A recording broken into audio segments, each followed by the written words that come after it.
Monika Gomes de Silva college के staff list में आपका नाम नहीं है। यहाँ तक कि डीन और एडमिन स्टाफ आपको जानता तक नहीं, न नाम से न चेहरे से।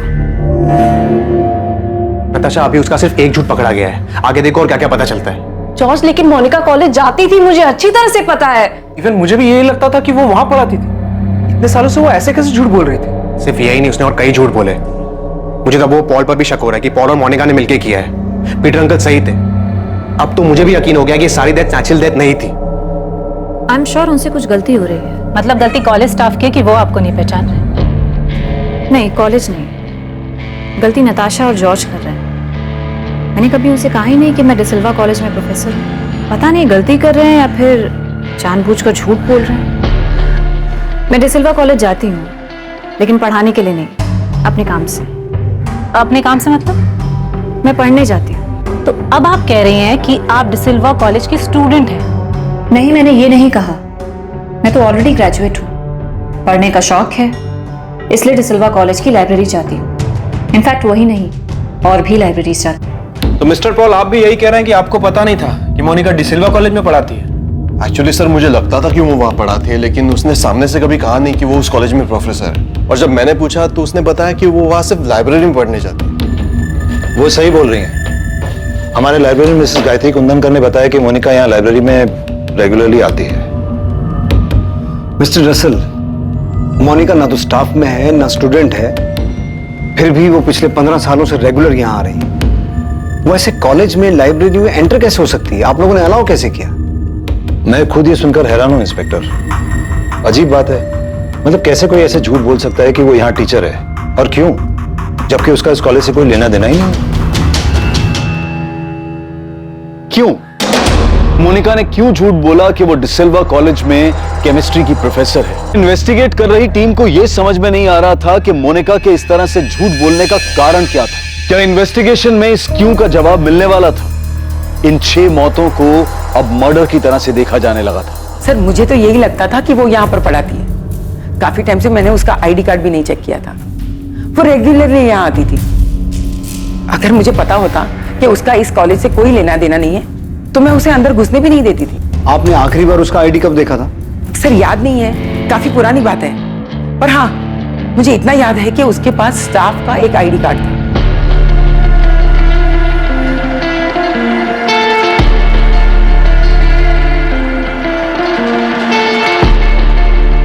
Good morning ma'am. मॉर्निंग।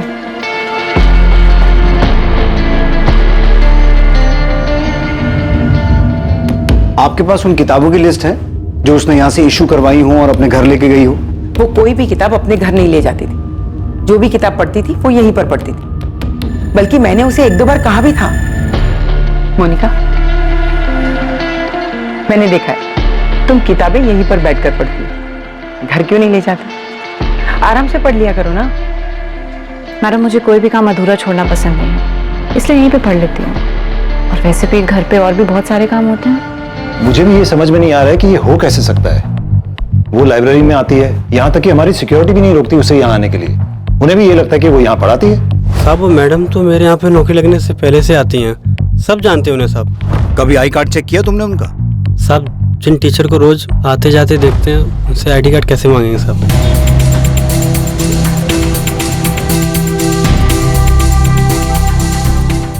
उसने अपनी फैमिली को अपॉइंटमेंट लेटर दिखाया है कि 2004 में उसे यहाँ असिस्टेंट प्रोफेसर की जॉब मिली। इंस्पेक्टर, उसने अपने फैमिली को जो भी कहा हो, मैं साबित कर सकता हूँ कि वो यहाँ टीचर कभी नहीं रही। पर ये कैसे पॉसिबल है? वो इतने आराम से कॉलेज में घुस जाती है, कोई उसका आई कार्ड चेक नहीं करता है, और ये काम वो पिछले 15 सालों से कर रही है।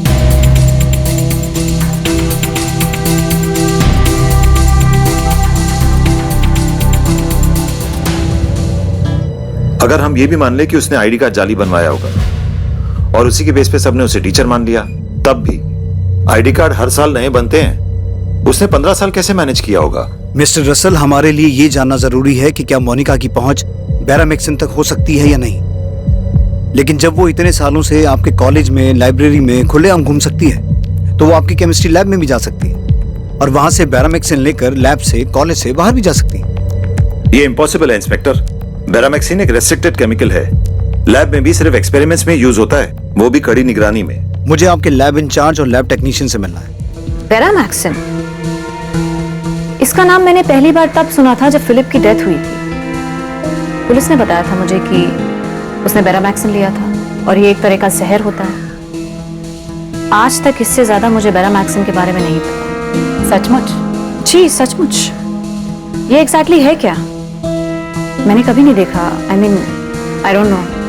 आप वाकई इतने अनजान हैं, फिर अनजान बनने का नाटक कर रहे हैं। आप तो मुझे अच्छे से जानती भी नहीं है, फिर ऐसा क्यों सोच रही है मेरे बारे में? आप चाहे तो आराम से अंदर बैठ के बात कर सकते हैं। कॉफी पियेंगी आप?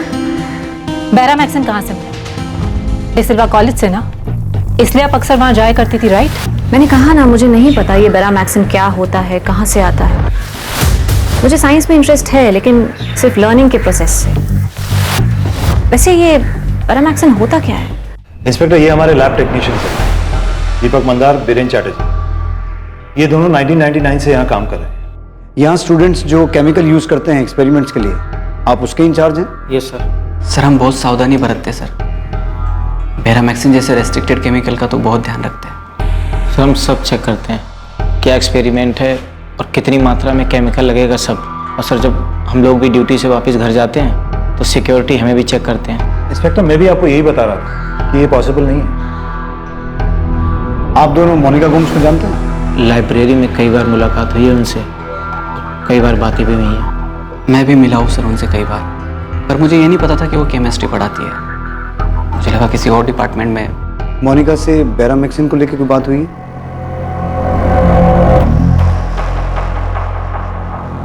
लाइब्रेरी में कई बार बातचीत हुई, डिस्कशन भी हुआ, लेकिन केमिस्ट्री से जुड़ी किसी चीज़ पर कोई बातचीत नहीं हुई सर। सर स्पेस साइंस पे मेरी कई बार बात हुई थी, पर केमिस्ट्री पे कभी भी बात नहीं हुई। बेरामैक्सिन को लेकर पक्का कोई बात नहीं हुई? पक्का सर। मुझे आपकी इस लैब का 2004 से लेकर अब तक का पूरा डेटा चाहिए, खास तौर पर बेरामैक्सिन का। 2004 से अब तक कितना आया, किस किस एक्सपेरिमेंट में कितना यूज हुआ, पूरा रिकॉर्ड। आप दोनों के पास 3 घंटे का टाइम है। 3 घंटे में मुझे पूरा डेटा चाहिए। मिस्टर रसल, मैं दीपक मंदार और बीरेन चैटर्जी को क्राइम ब्रांच बुला रहा हूँ इन्वेस्टिगेशन के लिए। इंस्पेक्टर, आप इन दोनों पे शक कर रहे हैं? ये दोनों हमारे पुराने स्टाफ मेंबर्स में से हैं। मिस्टर रसल, मोनिका के पति फिलिप के मामले में ये शक जताया गया था कि वो मर्डर था, क्योंकि उसकी बॉडी में बेरामैक्सिन के ट्रेसेस मिले थे। लेकिन ये साबित नहीं हो पाया कि बेरामैक्सिन आया कहां से था। उसके बाद 3 डेथ और हुई, पीटर फर्नांडिस, जेनिफर डिमेलो और रेचल डिमेलो। और फिलिप की डेथ से पहले उसके घर में 2 डेथ्स और हुई थी, उसकी मां मारिया गोम्स और उसके पिता अल्बर्ट गोम्स। 6 डेथ्स जिन्हें नेचुरल डेथ मान लिया गया था, अब उन्हें मर्डर की नजर से देखा जा रहा है, क्योंकि ऐसा शक है कि सबके मर्डर में बेरामैक्सिन का इस्तेमाल हुआ होगा।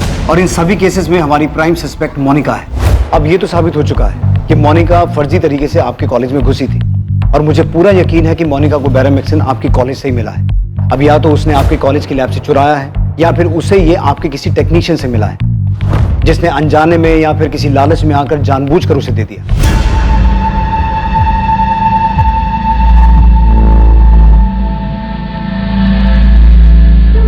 जानबूझकर दिए जाने के चांसेस ज्यादा हैं, क्योंकि मैं मोनिका को ज्यादा तो नहीं जानता, लेकिन इतना समझ गया हूं कि वो बहुत शातिर औरत है। उससे उगलवाना मुश्किल होगा, इसलिए हमें आपकी मदद की जरूरत पड़ेगी, और मैं उम्मीद रखता हूं कि आप कोऑपरेट करेंगे।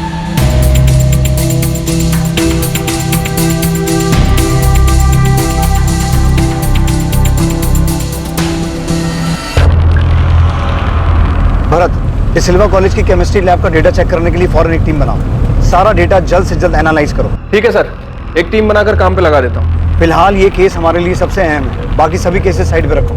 सर, मैंने पॉल से भी बात की है। उसका कहना है कि उसे पता ही नहीं था कि मोनिका डिसिल्वा कॉलेज में प्रोफेसर है। झूठ बोल रहा है पॉल। उसकी 6 साल की बेटी और वाइफ भी मरी है। उससे हमें सिर्फ मोनिका के बारे में नहीं, बल्कि ये भी पूछताछ करनी है कि इस सब में उसका क्या रोल है।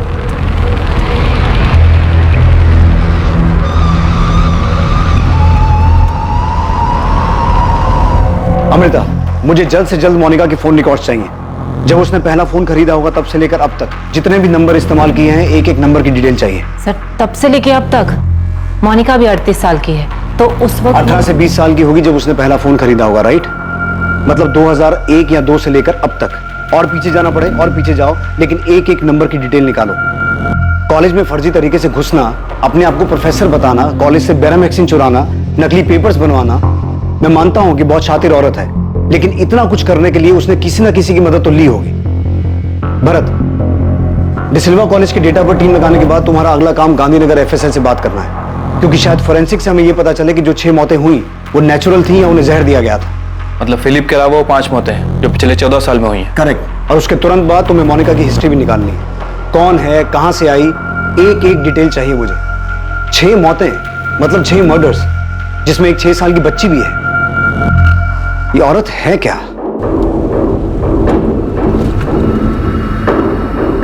सर, अब मैं यकीन से कह सकता हूं कि जॉर्ज का मोनिका पे शक गलत नहीं है, और पीटर फर्नांडिस का शक भी सही था। उसने बहुत कोशिश की, लेकिन शायद हमारी ही टीम से कहीं ना कहीं चूक हो गई, वरना जेनिफर डिमेलो और रेचल डिमेलो को बचाया जा सकता था। अब सर उन्हें बचा तो नहीं पाए, लेकिन न्याय तो दिलवा सकते हैं। और सर उसके लिए हमें Maria Gomes, Albert Gomes, Peter Fernandes, Jennifer D'Mello और रेचल डिमेलो की बॉडी को ग्रेव से बाहर निकालना होगा। तुम्हें लगता है एफएसएल को इन डेड बॉडी से कुछ हाथ लगेगा?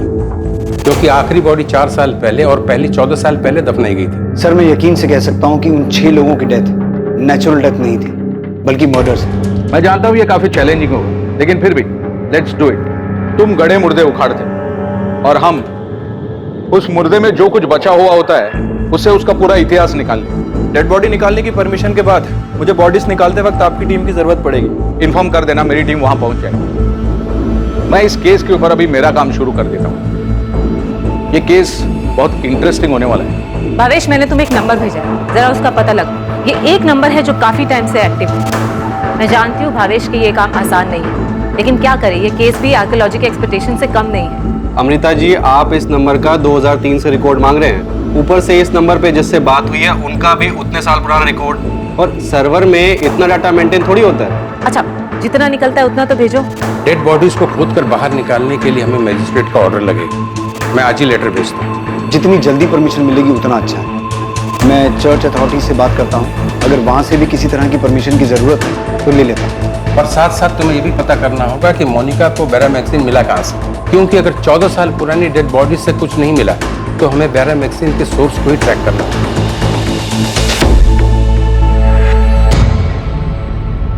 तो ये सब मर्डर ही थे ना सर? जॉर्ज, हम डिसिल्वा कॉलेज की केमिस्ट्री लैब का पिछले 15 साल से अब तक का रिकॉर्ड चेक कर रहे हैं, लेकिन ग्रेव्स में से डेड बॉडी को खोद के निकाल के उसमें से बैरामैक्सिन के बारे में पता करना आसान काम नहीं है।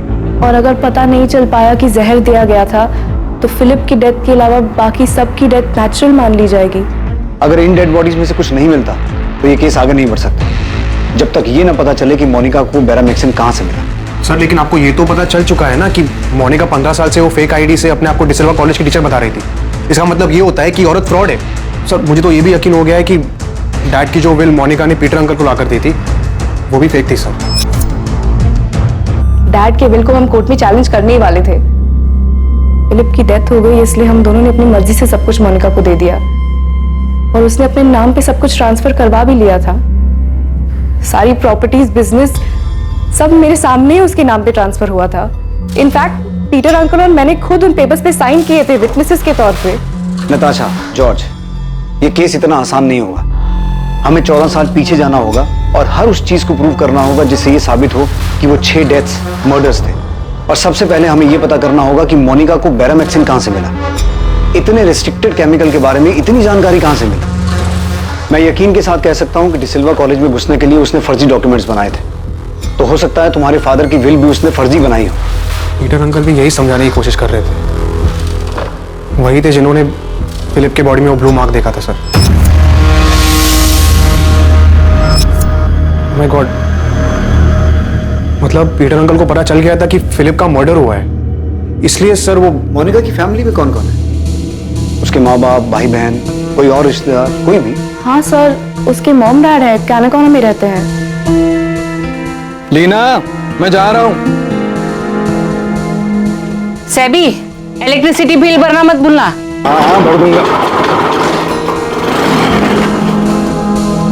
मुझे नहीं लगता कि मोनिका अपनी फैमिली से काफी टाइम से मिली है। मतलब उनके बीच में रिलेशंस कुछ ठीक नहीं थे। मोनिका के पेरेंट्स फिलिप के डेथ पे भी नहीं आए थे। आई डोंट नो उसने इन्फॉर्म भी किया होगा या नहीं उनको। 6 लोगों की डेथ जो शायद मर्डर्स हों, तो मोनिका का इसके पीछे का मोटिव सिर्फ तुम्हारी प्रॉपर्टी को हासिल करना था? मुझे लगता है कुछ और भी गड़बड़ है। वही तो हम भी समझ नहीं पा रहे कि मोनिका के साथ गड़बड़ क्या है। सर, पॉल की वाइफ रेचल और उसकी बेटी जेनिफर, हमें लगता है कि उन दोनों को भी मोनिका ने मारा है सर, जिनका हमारी प्रॉपर्टी से कोई कनेक्शन नहीं है। मोनिका का मानसिक संतुलन ठीक है ना? सर मोनिका हमेशा से एक बहुत अच्छी इंसान रही है, पर अब लगता है कि शायद उसके पर्सनालिटी का कोई दूसरा भी साइड है जिसके बारे में आज तक हमें पता ही नहीं चला।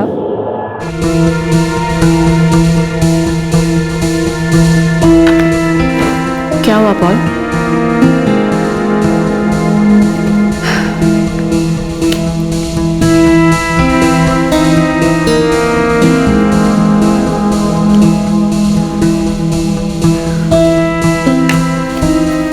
तुम्हें क्या लगा मैंने तुम्हारे खाने में कुछ मिलाया है? तुमने ग्रेवयार्ड पे रेचल को किस क्यों किया था? क्योंकि रेचल मेरी बहुत अच्छी दोस्त थी पॉल।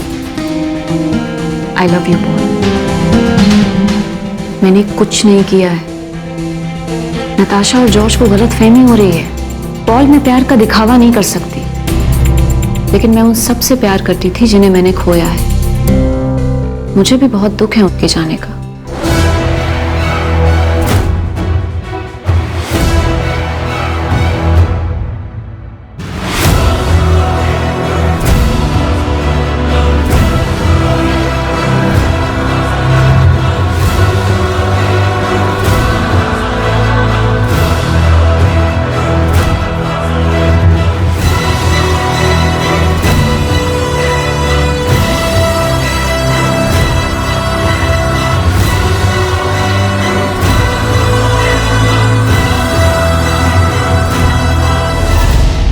क्राइम ब्रांच की स्पेशल टीम डिसिल्वा कॉलेज की केमिस्ट्री लैब का 2004 से अब तक का डेटा बहुत बारीकी से जांच रही थी कि बेरामैक्सिन कब कितनी मात्रा में आया और कहां-कहां इस्तेमाल हुआ।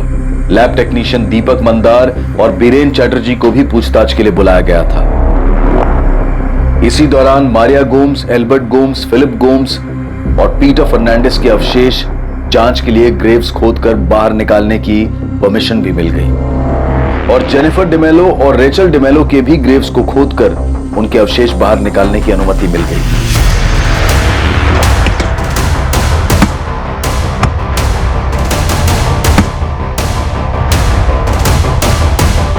सर, मोनिका के भी रीसेंट फोन रिकॉर्ड से पता चला है कि मोनिका के अपने फैमिली मेंबर नताशा और जॉर्ज के अलावा एक प्रशांत कदम नाम के आदमी से लगातार बातचीत रही है। एक ही नाम मिला है? जी सर।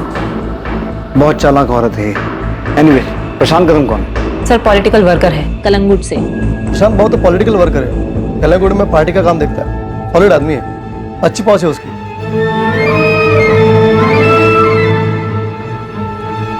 ऐसा कोई बड़ा पॉलिटिशियन नहीं है, पर एरिया में धाक है उसकी। पर मैम, ये मोनिका का प्रशांत कदम से क्या कनेक्शन हो सकता है? गणेश, ये तुम मुझसे मत पूछो, खोद कर निकालो और मुझे बताओ कि क्या मामला है। ये 6 के 6 डेथ मर्डर्स लग रहे हैं। फिलिप के केस में तो तुम चूक गए थे, पर इस बार कोई गलती नहीं होनी चाहिए। सर, खबरी गणेश ने कलंगुट में अपने नेटवर्क से पता लगाया है कि मोनिका अपने फैमिली बिजनेस के सिलसिले में अक्सर प्रशांत कदम से मिलती रही है और उसके अलावा भी मिलती रही है। अलावा भी मतलब?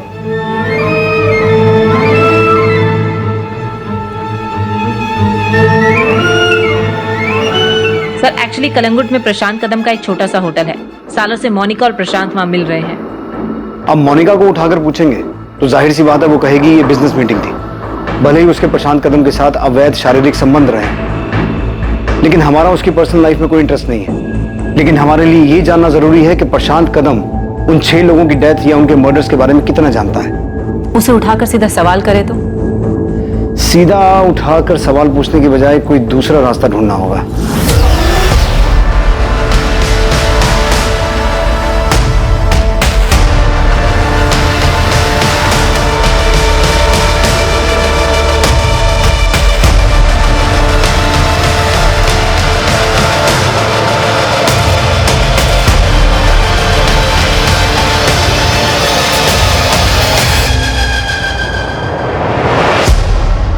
सिर्फ फिलिप गोम्स की मौत के बाद पोस्टमार्टम हुआ था और उसकी बॉडी से बेरामैक्सिन के ट्रेसेस पाए गए थे। लेकिन बाकी 5 मौतों में किसी का भी पोस्टमार्टम नहीं हुआ था क्योंकि उनकी मौत को नेचुरल बताया गया था। अब उन बॉडीज को बाहर निकाला गया था, उनके अवशेषों की जांच होने वाली थी।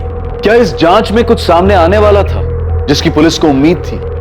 क्या इन सभी को भी जहर देकर मारा गया था? फोरेंसिक टीम के लिए भी इन सभी सवालों के जवाब ढूंढना आसान नहीं था।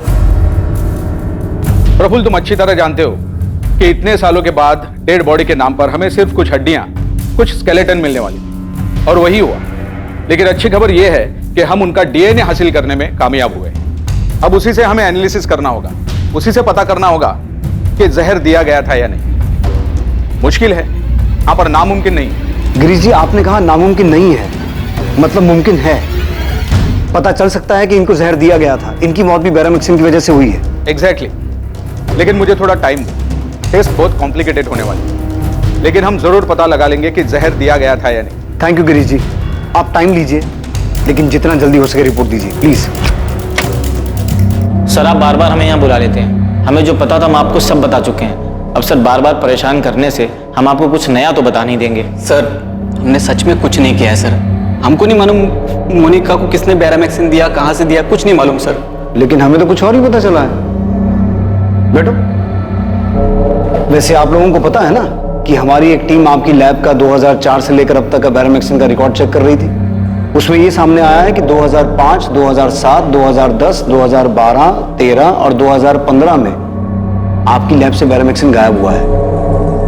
और ये वही 6 साल हैं जब गोम्स फैमिली और डिमेलो फैमिली में डेथ्स हुई थी। मैं बिल्कुल नहीं मान सकता सर। सर, बैरामैक्सिन लैब से आज तक गायब हुआ ही नहीं है। हुआ है, और हमें यह भी पता है कि कब हुआ और कितना हुआ। हमें तो यह भी पता चला है कि मोनिका को कैसे पता चला कि कितनी मात्रा में बैरामैक्सिन देना है जिससे दिल का दौरा तो पड़े लेकिन जांच में सामने ना आए। थैंकफुली उस दिन तब तक हमने फिलिप की बॉडी उसकी फैमिली को हैंडओवर नहीं की थी, और उसी वक्त पीटर फर्नांडिस ने नोटिस किया कि फिलिप की बॉडी नीली पड़ रही है। डॉक्टर प्रांस भाई, मैंने उन सभी डॉक्टर से बात की है जिन्होंने बाकी लोगों के केस हैंडल किए थे, लेकिन उनमें से कोई भी डॉक्टर ये पता नहीं लगा पाया कि उन्हें जहर दिया गया था। इंस्पेक्टर, जैसे कि मैंने बताया, इसमें 2 वजह हो सकती है। पहली ये कि उसे जहर दिया ही नहीं गया हो। ये तो इम्पॉसिबल है, क्योंकि मोनिका गुम्स के बारे में जो भी सच सामने आया है वो आम बात नहीं है। वो बहुत शातिर औरत है और उसने बड़ी चालाकी से ये मर्डर्स किए हैं। दूसरी वजह यह है कि मोनिका ये अच्छी तरीके से जानती है कि किसी इंसान को हार्ट अटैक आने के लिए कितनी मात्रा में बैरामैक्सिन डोज दिए जाते हैं, और जिससे कि वो डिटेक्ट भी ना हो।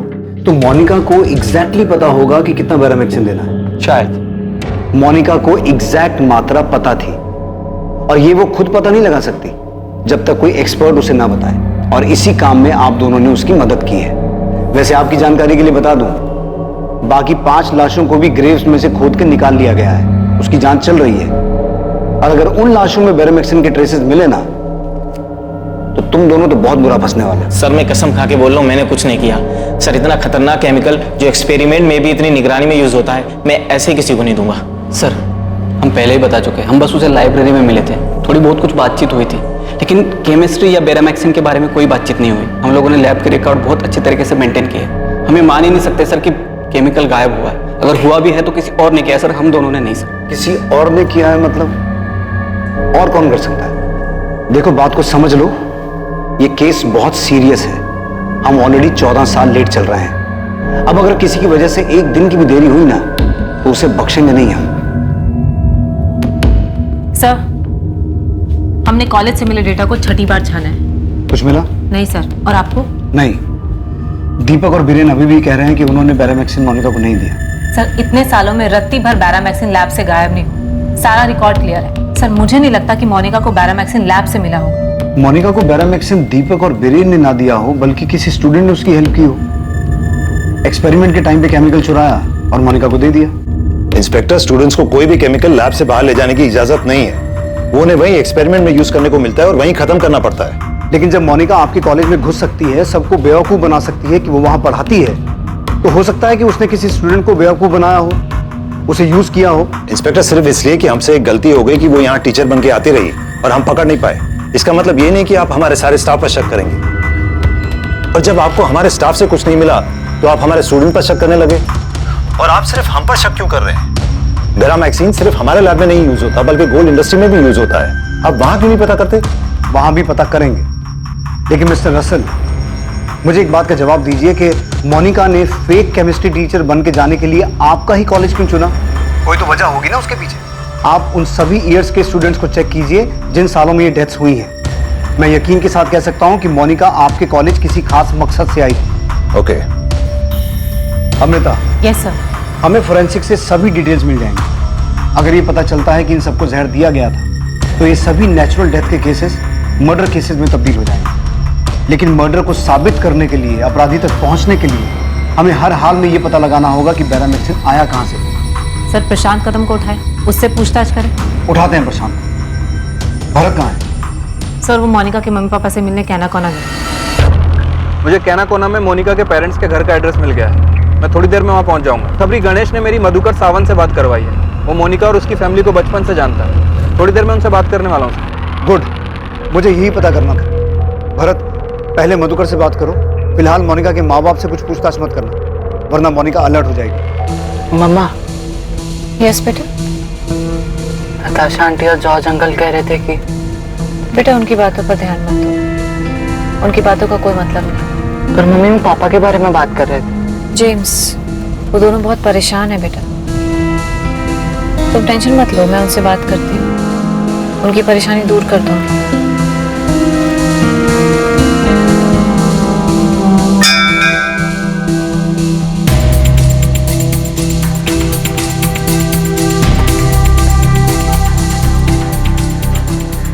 मोनिका, जेम्स को घर का रास्ता पता है, वो खुद घर वापस आ सकता है। नताशा, जेम्स मेरा भी बेटा है।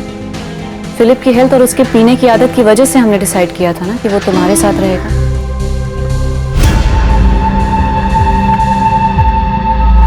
नताशा, तुम और जॉर्ज जो कर रहे हो ना मेरे साथ, वो ठीक नहीं है। और जो तुमने किया वो सही था। इतने सालों तक तुम झूठ बोलती आ रही हो कि तुम कॉलेज में प्रोफेसर हो। क्यों? क्या जरूरत थी? तुम कर क्या रही थी मोनिका? मैं वहां पढ़ाई कर रही थी नताशा, रिसर्च कर रही थी। इनोसेंट लोगों को मारने का research? Mama, dad, Philip, Peter uncle, Rachel, Jennifer.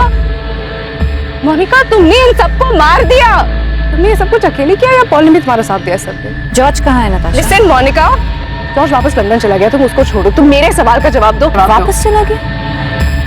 एक बार मुझसे मिलने तक नहीं आया। से तुमसे डर लगता है, और मुझे भी। ओ हेलो मोनिका, मैं तुमसे कुछ पूछ रही हूँ। बाय नताशा।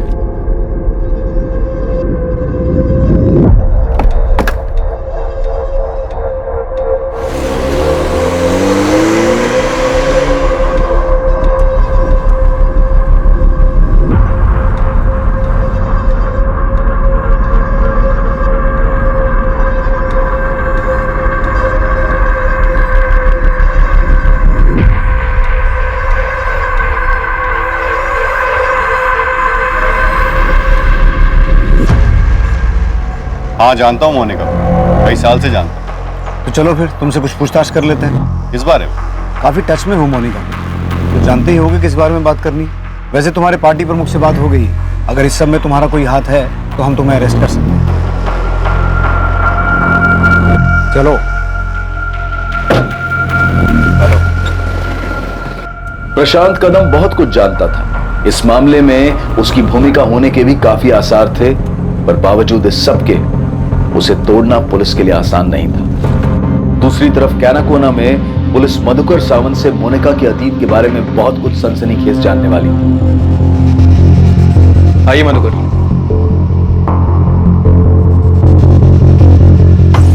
वो मोनिका का शादी का बाद से ही मैं उसको कभी नहीं मिला है सर। और उसका माँ बाप सेबेस्टियन और लीना, वो भी कभी कभार ही मिले होंगे। मधुकर जी, हमें एक मामले में मोनिका गोम्स पे शक है और इसी वजह से मैं यहाँ तक आया। ये गणेश बताया मेरे को। सब मधुकर जी बता रहे थे कि बड़ी अजीब हिस्ट्री है इस मोनिका गोम्स की। कैसे हिस्ट्री? साहब वो स्कूल के टाइम से ही बहुत लफड़ा करती थी, अजीब बर्ताव था उसका। पैसे कहाँ हैं? पैसे कहाँ हैं मोनिका? मुझे नहीं पता, मैंने नहीं लिया। मोनिका, तू झूठ बोल रही है ना? मैंने तुझे देखा, पर्स के आजू बाजू में डेस्क के पास तू घूम रही थी। मैंने तुझे पूछा ना कि तू क्या कर रही है, तूने क्या बोला मुझे? कि तू भूख ढूंढ रही है। तूने मुझे झूठ बोला ना? मोनिका, सच बोलना, तूने चुराए पैसे? मोनिका की चोरी की आदत के कारण वो हर रोज ही सेबेस्टियन से मार खाती, और ये बात पूरे कॉलोनी को पता थी। अपने फादर के पर्स से पैसे चुराने की आदत को आप उसकी क्रिमिनल हिस्ट्री बता रहे हैं? सिर्फ पर्स से पैसा चुराने का बात नहीं है ना सर, वो स्कूल में एक लड़की का ज्वेलरी भी चुराया था उसने। स्कूल ने सेबेस्टियन को बुलाया भी था। उस रात तो सेबेस्टियन ने बहुत मारा था। क्यों मोनिका, क्यों करती है सब? अरे कितनी शर्म आई मुझे सबके सामने जब तूने मेरी बेइज्जती करवाई। अरे सुधरती क्यों नहीं है? सैवी बस करो। लीना तू घर छोड़। इतना मार दो इसने का। अरे आज मैं इसको ऐसा सबक सिखाऊंगा ना, सेबेस्टियन चोरी करने का सोचेगी भी नहीं। नहीं है सेबेस्टियन, उसको कितना लगा है देख। नहीं हाथ में चोट लगी है, उसका हाथ टूट गया है। अरे बहुत तो क्या कहां से सीखा ये सब? मोनिका मैंने प्लास्टर कर दिया है, इसे ठीक होने में टाइम लगेगा। सोते समय ध्यान रखने से दबाव मत पड़े और इसे खोलना मत।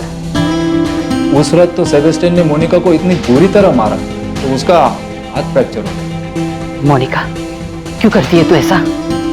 क्या जरूरत थी तुम्हें उस लड़के की ज्वेलरी चुराने की? हाँ देख बेटा, अब भी टाइम में सुधर जा, वरना बहुत पछताना पड़ेगा। मोनिका बेटा, हाथ कैसा है अब तेरा? पहले से दर्द कम है ना? ले हल्दी वाला दूध पी ले। उस रात मैंने और मेरी बीवी ने उसको बहुत समझाने की कोशिश की। देख बेटा, तेरा डैड बहुत ईमानदार आदमी है, उसूल का एकदम पक्का है वो। उसूलों की वजह से ही डैड गरीब है अंकल। अरे ऐसे नहीं बोलते, उसी की ईमानदारी की कमाई से तेरा घर चल रहा है ना? सिर्फ घर ही चल रहा है ना आंटी, 2 टाइम का खाना मिल रहा है बस। चोरी करना जुर्म है, क्राइम है, ये बहुत बुरी आदत है। अगर ये आदत तूने नहीं छोड़ी ना तो एक दिन तुझे। एक दिन मेरे पास बहुत सारा पैसा होगा अंकल, मैं बहुत अमीर बन जाऊंगी, जो चाहूंगी वो खरीद पाऊंगी, किसी के सहारे नहीं रहूंगी। तेरा डैड जो भी कर रहा है ना तेरे अच्छे के लिए कर रहा है। हमने उसको अपनी तरफ से बहुत समझाया, उसका माँ बाप ने भी उसको समझाया। देखकर ऐसा लगने लगा था कि वो सुधर गई, खास करके फिलिप से शादी के बाद। हालांकि सब लोग हैरान थे कि इतना अमीर घर का लड़का फिलिप को ये मिडिल क्लास लड़की मोनिका से प्यार कैसा हो। हाँ पर एक ऐसी शादी थी साहब जिससे सारा कॉलोनी खुश।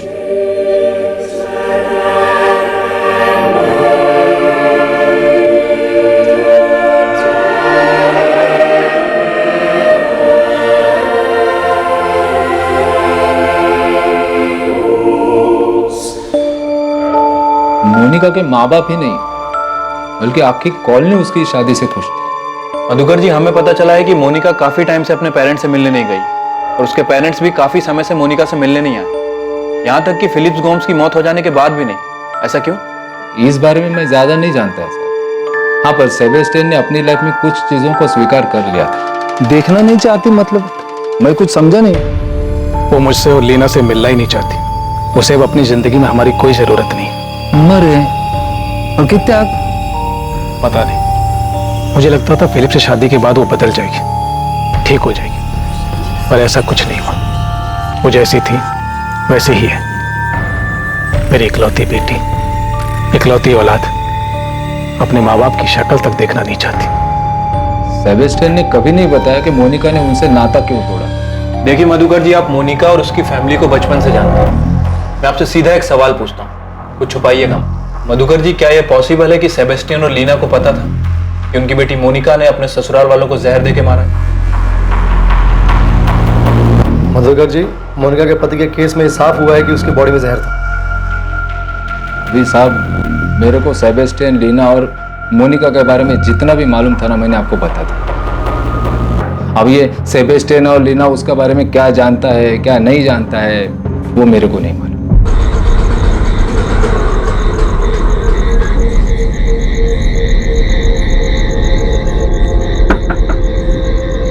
ऐसा कोई ना कोई तो जरूर था जो इन 6 लोगों की मौत और उनके मर्डर होने के बारे में जानता था। गोम्स परिवार में हुई हर एक मौत, यहां तक कि जेनिफर और रेचल की मौत, इस सब के बारे में कोई तो था जिसे जानकारी थी। 14 सालों तक स्वाभाविक मौत के नाम पर छुपी इन 6 रहस्यमयी हत्याओं में से एक शातिर षड्यंत्र की बू आ रही थी और इस षड्यंत्र की जानकारी एक नहीं बल्कि कई लोगों को थी। बैरामैक्सिन, ये क्या होता है? मेरे को तो मालूम ही नहीं। तू मोनिका को 2003 से जानता है ना, जब वो शादी करके आई थी। मैं मोनिका से पहली बार अपनी कलंगुट वाली शॉप में मिला था, तब से ही दोस्ती है। दोस्ती से ज्यादा ही है। तुमने जो पता किया है वो सच है। हम दोनों का फिजिकल रिलेशन है, वो उसकी भी जरूरत है और मेरी भी, तो चल रहा है। पर उसने अपनी फैमिली में किसी का मर्डर किया है ये बात मैं नहीं मान सकता। उसका अच्छा दोस्त है ना तू, तो ये भी जानता होगा कि मोनिका फर्जी आईडी बनाकर डिसिल्वा कॉलेज में केमिस्ट्री टीचर बनकर घूम रही। मेरे को इतना मालूम है कि उसे पढ़ने का शौक है। अब वो वहां स्टूडेंट है या टीचर ये मालूम नहीं। प्रशांत कदम, मोनिका अकेले इतनी बड़ी धोखाधड़ी और 6 मर्डर्स नहीं कर सकती। तो आपको क्या लगता है मैंने उसकी मदद की है? मैंने अपने एरिया केलंगूट में छोटे मोटे झगड़े किए हैं, बल्कि अब तो वो सब भी छोड़ दिए। मर्डर तो बहुत दूर की बात है। मेरे को इलेक्शन लड़ना है, नेता बनना है, मैं काहे को ये बेकार के झगड़ों में पड़ूंगा। दोस्त, नेतागिरी तो तू भूल जा, क्योंकि तू नहीं बताएगा तो भी हम पता तो करेंगे और तुझे तेरी असली जगह पर पहुंचाएंगे। जब मेरा कोई इन्वॉल्वमेंट ही नहीं है इसमें, तो मैं क्यों डरूं? करो आपको जो करना है। प्रशांत से हर दिन पूछताछ हो रही थी। पुलिस के सवाल उसका पीछा नहीं छोड़ रहे थे। हर दिन उसे पूछताछ के लिए पुलिस स्टेशन बुलाया जाता था। अलग अलग पुलिस वाले अलग अलग तरीके से उससे पूछताछ करते थे। आखिरकार प्रशांत कदम के टूटने के संकेत मिलने लगे थे। यकीनन प्रशांत कदम के पास पुलिस को देने के लिए ढेरों जानकारियां थी, पर वो पुलिस के सामने घुटने नहीं टेक रहा था। दूसरी तरफ पुलिस लगातार मोनिका पर नजर बनाए हुए थी। पुलिस ने मोनिका पर 24 घंटे निगरानी रखी थी।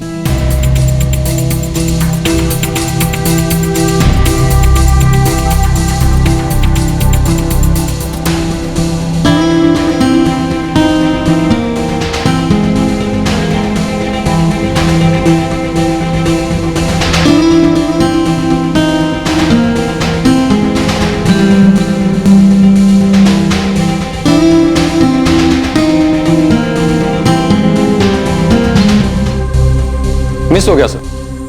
जब तक मैं वहां पहुंचता उससे पहले किसी और ने पीसीओ इस्तेमाल कर लिया था, इसलिए सर रीडायल करने का कोई मतलब नहीं बनता था। लेकिन शरद, ये तो कंफर्म है ना कि मोनिका ने वहां से किसी को फोन किया और उसकी बात भी हुई? हाँ सर, पूरे 2 मिनट तक बात हुई।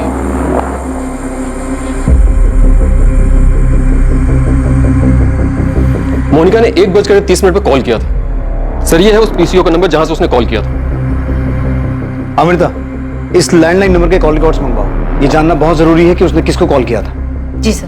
पर भाऊ, इसमें मेरा कोई हाथ नहीं है। मैंने कोई बैरामैक्सिन या ऐसा कुछ भी सप्लाई नहीं किया है। देख प्रशांत, तू पार्टी मेंबर है और इस औरत पे पुलिस को 1 नहीं 6 मर्डर का शक है। ऐसा नहीं हो कल पार्टी को इसकी या तेरी वजह से। भाऊ, ऐसा कुछ नहीं होगा। मेरा ये मर्डर में कोई हाथ नहीं है। तो जिसमें भी तेरा हाथ है, तूने उसकी जो भी जिस भी तरह की मदद की है, जाके पुलिस को बता दे। मेरी बात तो सुनो। मैंने उसको थोड़ी मदद की है, लेकिन मुझे नहीं पता था कि उसने ये सब। प्रशांत, मेरे को सुनाने का मतलब नहीं है। तुझे जो बताना है, जो कहना है, पुलिस को जाके कह। पुलिस के लिए ये एक बड़ी सफलता होने वाली थी कि प्रशांत बयान देने और सच बताने के लिए तैयार हो गया था। वो जुर्म जिसकी शुरुआत 14 साल पहले हुई थी, अब अपने असली चेहरे के साथ सामने आने वाला था। अब एक बड़ा खुलासा होने जा रहा था। एक ऐसी कड़ी, एक ऐसी समानता सामने आने वाली थी जो 14 सालों तक सबकी नजरों से बची रही थी। इन सभी 6 मौतों में एक समानता थी जो फिलिप गोम्स के केस के अलावा सभी केसेस में छूट गई थी। इंस्पेक्टर प्रफुल्ल, जिस रिपोर्ट का तुम्हें बेसब्री से इंतजार था वो मेरे सामने मेरे टेबल पर है। फिलिप गोम्स का एनालिसिस पोस्टमार्टम के चलते तुम्हारे पास पहले से ही है। बाकी 5 लोगों की मौत जिस प्रकार हुई थी, वो अगर मैं तुम्हें बताऊंगा तो तुम चौंक जाओ। सबको जहर दिया गया था? हाँ, एनालिसिस के मुताबिक उन सभी को फिलिप गोम्स की तरह बैरामैक्सिन दिया गया। Maria Gomes, Albert Gomes, Peter Fernandes, 6 साल की बच्ची जेनिफर और उसकी मां रेचल डिमेल, इन सभी को बैरामैक्सिन दिया गया था, जिसकी वजह से उन्हें हार्ट अटैक आया, जिसकी मात्रा इतनी कम थी कि डॉक्टर भी उसे पहचान नहीं पाए और उन्हें डेड डिक्लेयर कर दिया। और इस तरह सारे मर्डर्स एक नेचुरल डेथ बन गई। 6 मासूम लोगों की हत्या जो 14 साल तक स्वाभाविक मौत मानी जाती रही, दरअसल ये मौत स्वाभाविक नहीं, क्रूर हत्याएं थीं। 2010 में फिलिप गोम्स की मौत पर शक सबसे पहले गहराया था, पर अनदेखी और लापरवाही के कारण ये हत्या आत्महत्या के नाम पर दर्ज की गई और फाइल बंद कर दी गई। जो सच 14 साल जमीन में दफन रहा, वो आज बाहर आकर न्याय की गुहार लगा रहा है। एक नहीं 6 निर्मम हत्याओं की कहानी कह रहा है। ये साबित हो चुका है कि 6 लोगों की डेथ नेचुरल नहीं बल्कि मर्डर्स थे। इन 6 लोगों को मारने के लिए जिस बैरामैक्सिन का यूज हुआ, क्या आपको उसकी जानकारी मिल चुकी है कि वो कहां से आया था? अभी तक तो नहीं मैम, लेकिन जल्दी पता चल जाएगा। मोनिका जिस कॉलेज में प्रोफेसर बनकर जाती। देखिए, मैं बता चुका हूँ कि अभी सिर्फ ये साबित हुआ है कि 6 लोगों के मर्डर्स किए गए थे। क्यों हुए, किसने किए, कैसे किए, ये सब पता लगाना अभी बाकी है। हमारे पास कुछ लीड्स हैं, लेकिन फिलहाल वो लीड्स आपके सामने नहीं रख सकते। प्रशांत कदम, तेरा खेल और पॉलिटिकल करियर दोनों खत्म। सजा कम करवाने का एक मौका दे रहा हूं। हमें पता तो चल चुका है कि मोनिका का इन मर्डर्स में साथ तू नहीं दिया था, बेरामैक्सिन तू न ला के दिया था। साहब, मैंने उसकी मदद नहीं की। मुझे तो सुनकर खुद शौक लगा था कि उसने 6 लोगों को मारा है। सच्ची बोल रहा हूं साहब, मेरे को आइडिया नहीं था कि उसने किसी को मारा है। हेलो, कौन बोल रहा है? फोन तुमने किया है, तुम बताओ कौन बोल रही हो? असिस्टेंट सब इंस्पेक्टर अमृता बोल रही हूँ।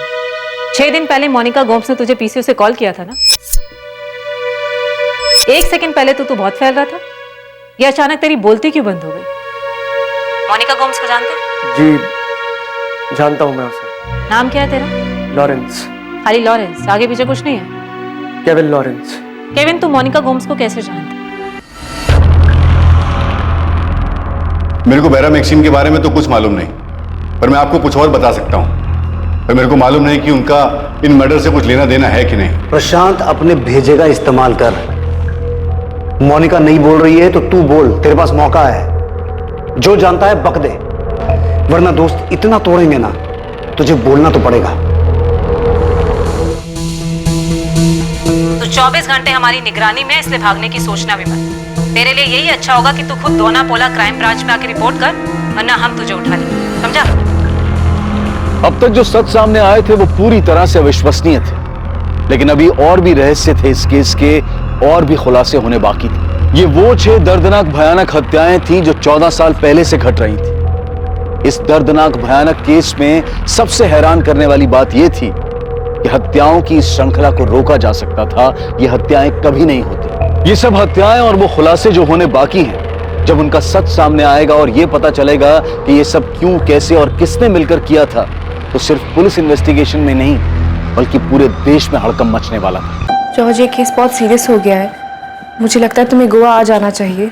हाँ नताशा, मैं आ रहा हूँ। मोनिका ने पुलिस को कुछ बताया? अभी तक तो नहीं। मुझे तुम्हें कुछ बताना है जो मैंने तुम्हें आज तक नहीं बताया। क्या बताना है नताशा?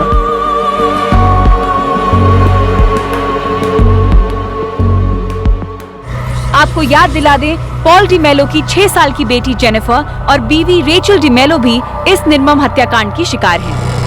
हमने मोनिका के पिता सेबेस्टियन एंड्रू और मां लेना एंड्रू से बात करने की बहुत कोशिश की, पर वो बेहद शर्मिंदा हैं। उन्होंने अपनी बेटी मोनिका के बारे में बात करने से साफ इनकार कर दिया है। मोनिका, बचने का कोई रास्ता नहीं है। तुम्हारे लिए यही अच्छा होगा कि अपना जुर्म कबूल कर लो। इन 6 मर्डर्स में और कौन कौन इन्वॉल्व था तुम्हारे साथ? क्या पॉल भी तुम्हारे साथ था? सर मैंने कुछ नहीं किया है। अरे सर, मुझे आइडिया भी नहीं था ये सब मोनिका ने किया है।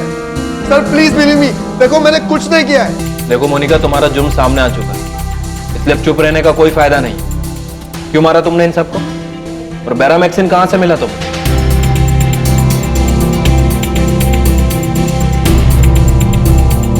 साहब, मेरे को बेरामैक्सिन के बारे में तो कुछ मालूम नहीं, पर मैं आपको कुछ और बता सकता हूं। पर मेरे को मालूम नहीं कि उनका इन मर्डर से कुछ लेना देना है कि नहीं। प्रशांत की तरह केविन भी पुलिस से काफी कुछ छुपा रहा था,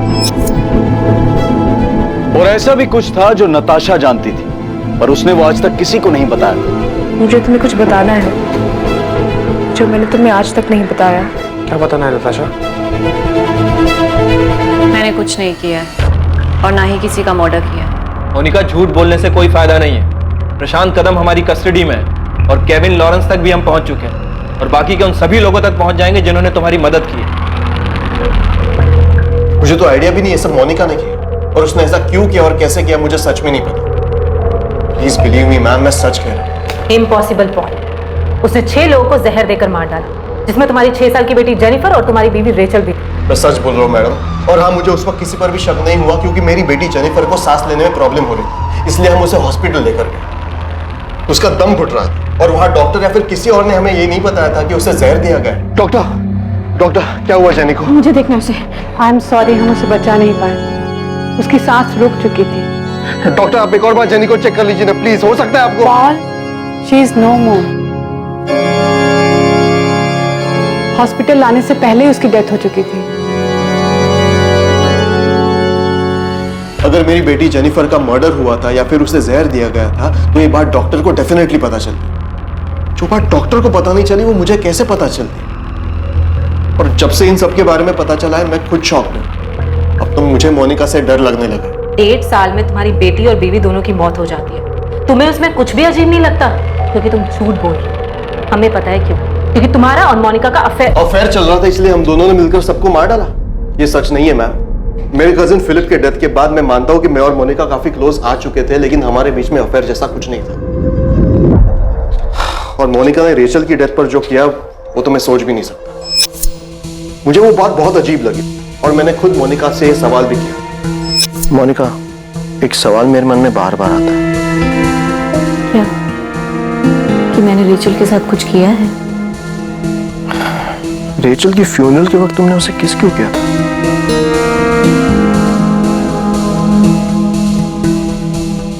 क्योंकि रेचल मेरी बहुत अच्छी फ्रेंड थी और ये बात मैंने तुम्हें पहले भी कई बार बताई। तुम्हें मुझ पे शक क्यों होता है पॉल? क्या मैं तुम्हें इतनी क्रूर लगती हूँ? रेचल डिमेलो की तबीयत खराब होती है और मोनिका उसे डॉक्टर के पास लेकर जाती है। अपनी 6 साल की बेटी जेनिफर की मौत के बाद रेचल अक्सर बीमार रहने लगी थी। ये लो, पानी पी लो, थोड़ा सा अच्छा लगेगा।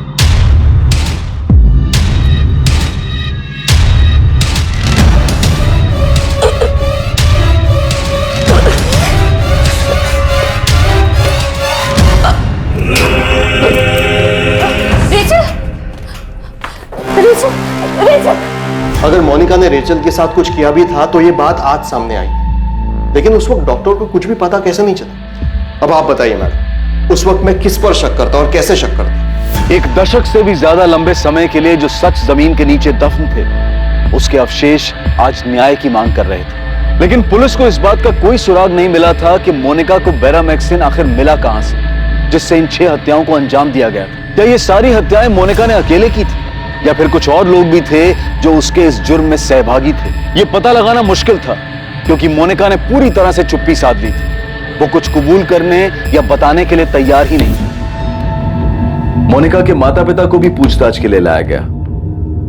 क्या उन्हें इन हत्याओं और हत्या के मकसद की जानकारी थी? केविन लॉरेंस वो आदमी था जिसे मोनिका ने पुलिस की निगरानी में होने के बावजूद पीसीओ से फोन किया था। केविन लॉरेंस इन हत्याओं के बारे में क्या जानता था और मोनिका गोम्स ने केविन लॉरेंस को कांटेक्ट क्यों किया? मोनिका को बेरामैक्सिन दिलवाने के लिए तूने कॉलेज में किसको रिश्वत दी थी? मेरे को नहीं मालूम उसे ये कहां से मिला। वो कॉलेज से लाई थी या कहीं और से। मैंने किसी को रिश्वत नहीं दी। रोना बंद कर, नाम बता। दीपक मंदार, बीरेन चैटर्जी या दोनों?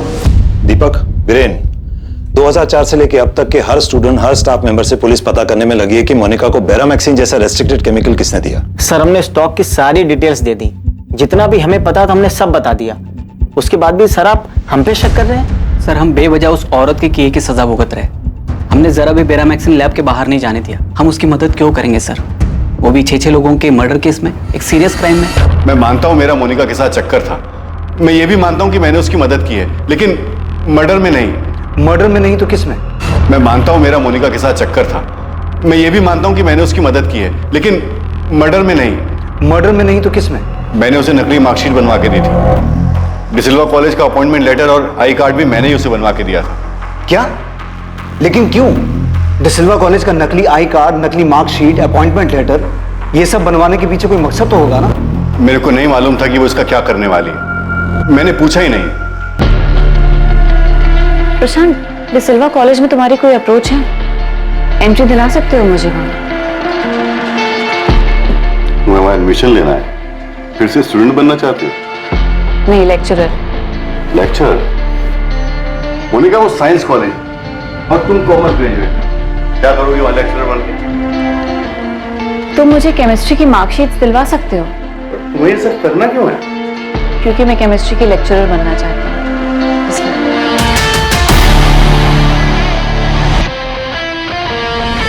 मैं एक ऐसे आदमी को जानता था जो ये काम करता था। उसी से मैंने मोनिका के लिए जाली मार्कशीट बनवाई थी। इसमें वो सब डॉक्यूमेंट्स हैं जो आपको चाहिए और उसी यूनिवर्सिटी से हैं जहां से आपको चाहिए। Thank you Rahul. तू अभी भी आधा सच बोल रहा है, बिना मार खाए पूरा बोलेगा नहीं। साहब सच बोल रहा हूं, मुझे नहीं पता था कि वो इसका क्या करेगी। मुझे लगा मस्ती कर रही है। फिर उसने जब कॉलेज का आईडी कार्ड बनवाने के लिए कहा तो मुझे सही में लगा कि वो मजाक कर रही है। आई कार्ड क्यों चाहिए? मोनिका, पहले तुमने कहा कि तुम्हें मार्कशीट चाहिए, अब कह रही हो लेक्चरर का आई कार्ड भी चाहिए। आई कार्ड इतनी बड़ी चीज है क्या जो इतने सारे सवाल पूछ रहे हो? बड़ी चीज नहीं है, बन जाएगा, पर तुम्हें चाहिए क्यों? चाहिए बस, बनवा दो प्लीज। प्रशांत, मुझे फिलिप को दिखाना है कि मैं कॉलेज में लेक्चरर हूँ। Thank you Rahul, thank you so much. आप इस नकली आई कार्ड से असली स्टूडेंट्स को पढ़ाने का सोच रहे हो? इससे क्या करने का सोच रही हो वो तुम मुझ पे छोड़ दो। तुम ये रखो।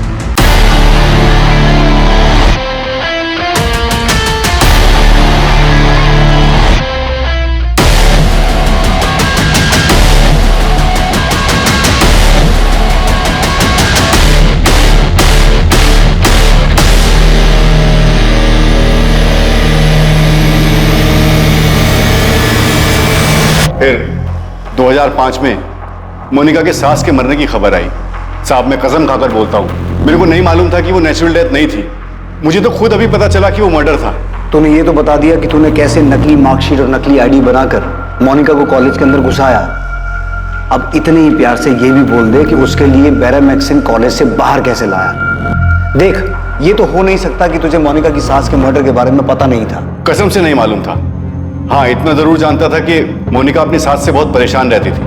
वो अक्सर उसके बारे में बोलती रहती थी। ये उन 14 सालों की उस षड्यंत्रकारी यात्रा की सिर्फ शुरुआत थी जिनमें बेहद भयानक हत्याओं को अंजाम दिया गया, जिन हत्याओं पर इतने सालों तक किसी को शक नहीं हुआ।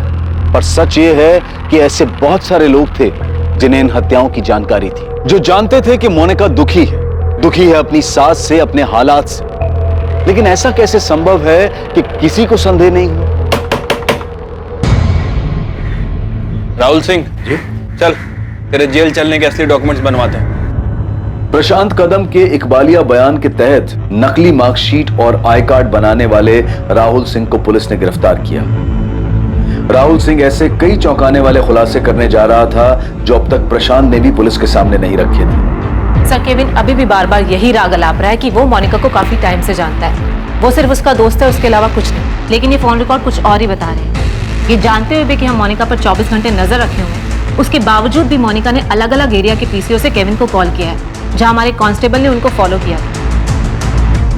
मोनिका ने खुद अभी तक कुछ कहा नहीं सर, मैंने उसकी पॉल से भी बात करवाई कि शायद वो इमोशनल होकर अपना मुंह खोल दे, लेकिन कोई फायदा नहीं हुआ सर। मोनिका इतनी आसानी से टूटने वालों में से नहीं है। हमें हर हाल में ये पता लगाना होगा कि उसे बैरामैक्सिन मिला कहां से। अगर पता नहीं लगा पाए तो इस जानकारी का कोई फायदा नहीं होगा कि जब वो 6 डेथ्स हुई, मोनिका उनके साथ थी और उसके कुछ खिलाने या पिलाने के बाद ही उनकी डेथ हुई।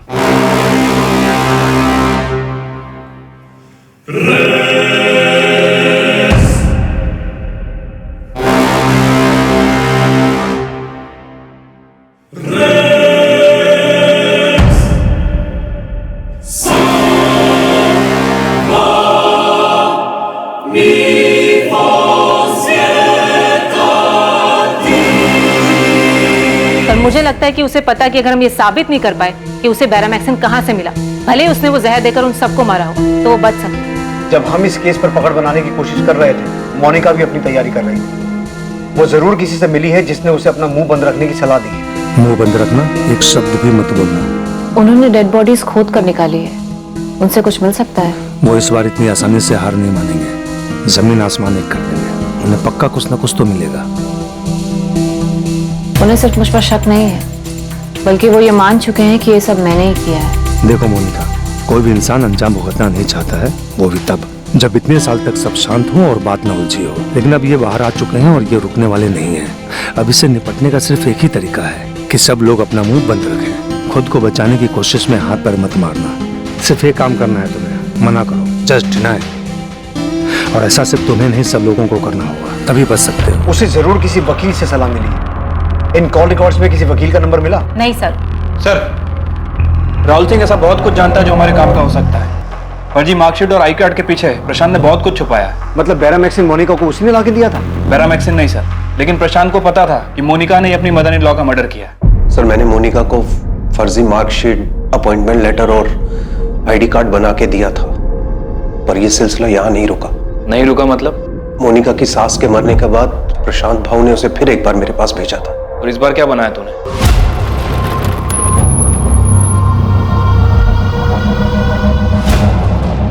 ये तो एल्बर्ट गोम्स की प्रॉपर्टी है, आपके ससुर की। हाँ। आपको इसमें भी फ्रॉड करना है? हाँ राहुल, मालूम है मेरे को, वसीयत बनानी है। प्रशांत भाऊ आपको पता है ना, ये सारी प्रॉपर्टी करोड़ों की होगी। चिंता मत कर, उसमें तेरा भी थोड़ा हिस्सा है। वो ये वसीयत जिस भी काम के लिए बनवा रही है उसकी रजिस्ट्री करवानी पड़ेगी, आपको पता है ना ये बात। उसकी चिंता तू क्यों करता है, मैं हूं ना इधर, तू बस वसीयत बना। मेरे father in law Albert Gomes के साइन फॉर्ज करने पड़ेंगे और विल में उनके बाद प्रॉपर्टी 2 लोगों को जाएगी, मेरे पति फिलिप गोम्स को और उनकी पत्नी मोनिका गोम्स को, यानी मुझे। सर वो विल जाली थी। इस बात पे फिलिप के भाई जॉर्ज को पहले ही शक था कि विल फर्जी है। चल अच्छा हुआ कि ये बात सामने भी आ गई। अब ये बता कि मोनिका को बैरामैक्सिन किसने दिलवाया, कहां से मिला, क्या प्रशांत था वो? सर मुझे सच में इसके बारे में कुछ नहीं पता। मैं प्रशांत भाऊ के लिए सिर्फ फर्जी डॉक्यूमेंट बनाने का काम किया करता था। पहले मोनिका अपनी सास मारिया गोम्स का मर्डर करती और उसके बाद फर्जी विल बनवाती और उसके बाद वो अपने ससुर एल्बर्ट गोम्स का मर्डर करती और उनके मरने के तुरंत बाद वो फर्जी विल सामने आती और उसके बाद वो अपने हस्बैंड फिलिप का भी मर्डर करती है।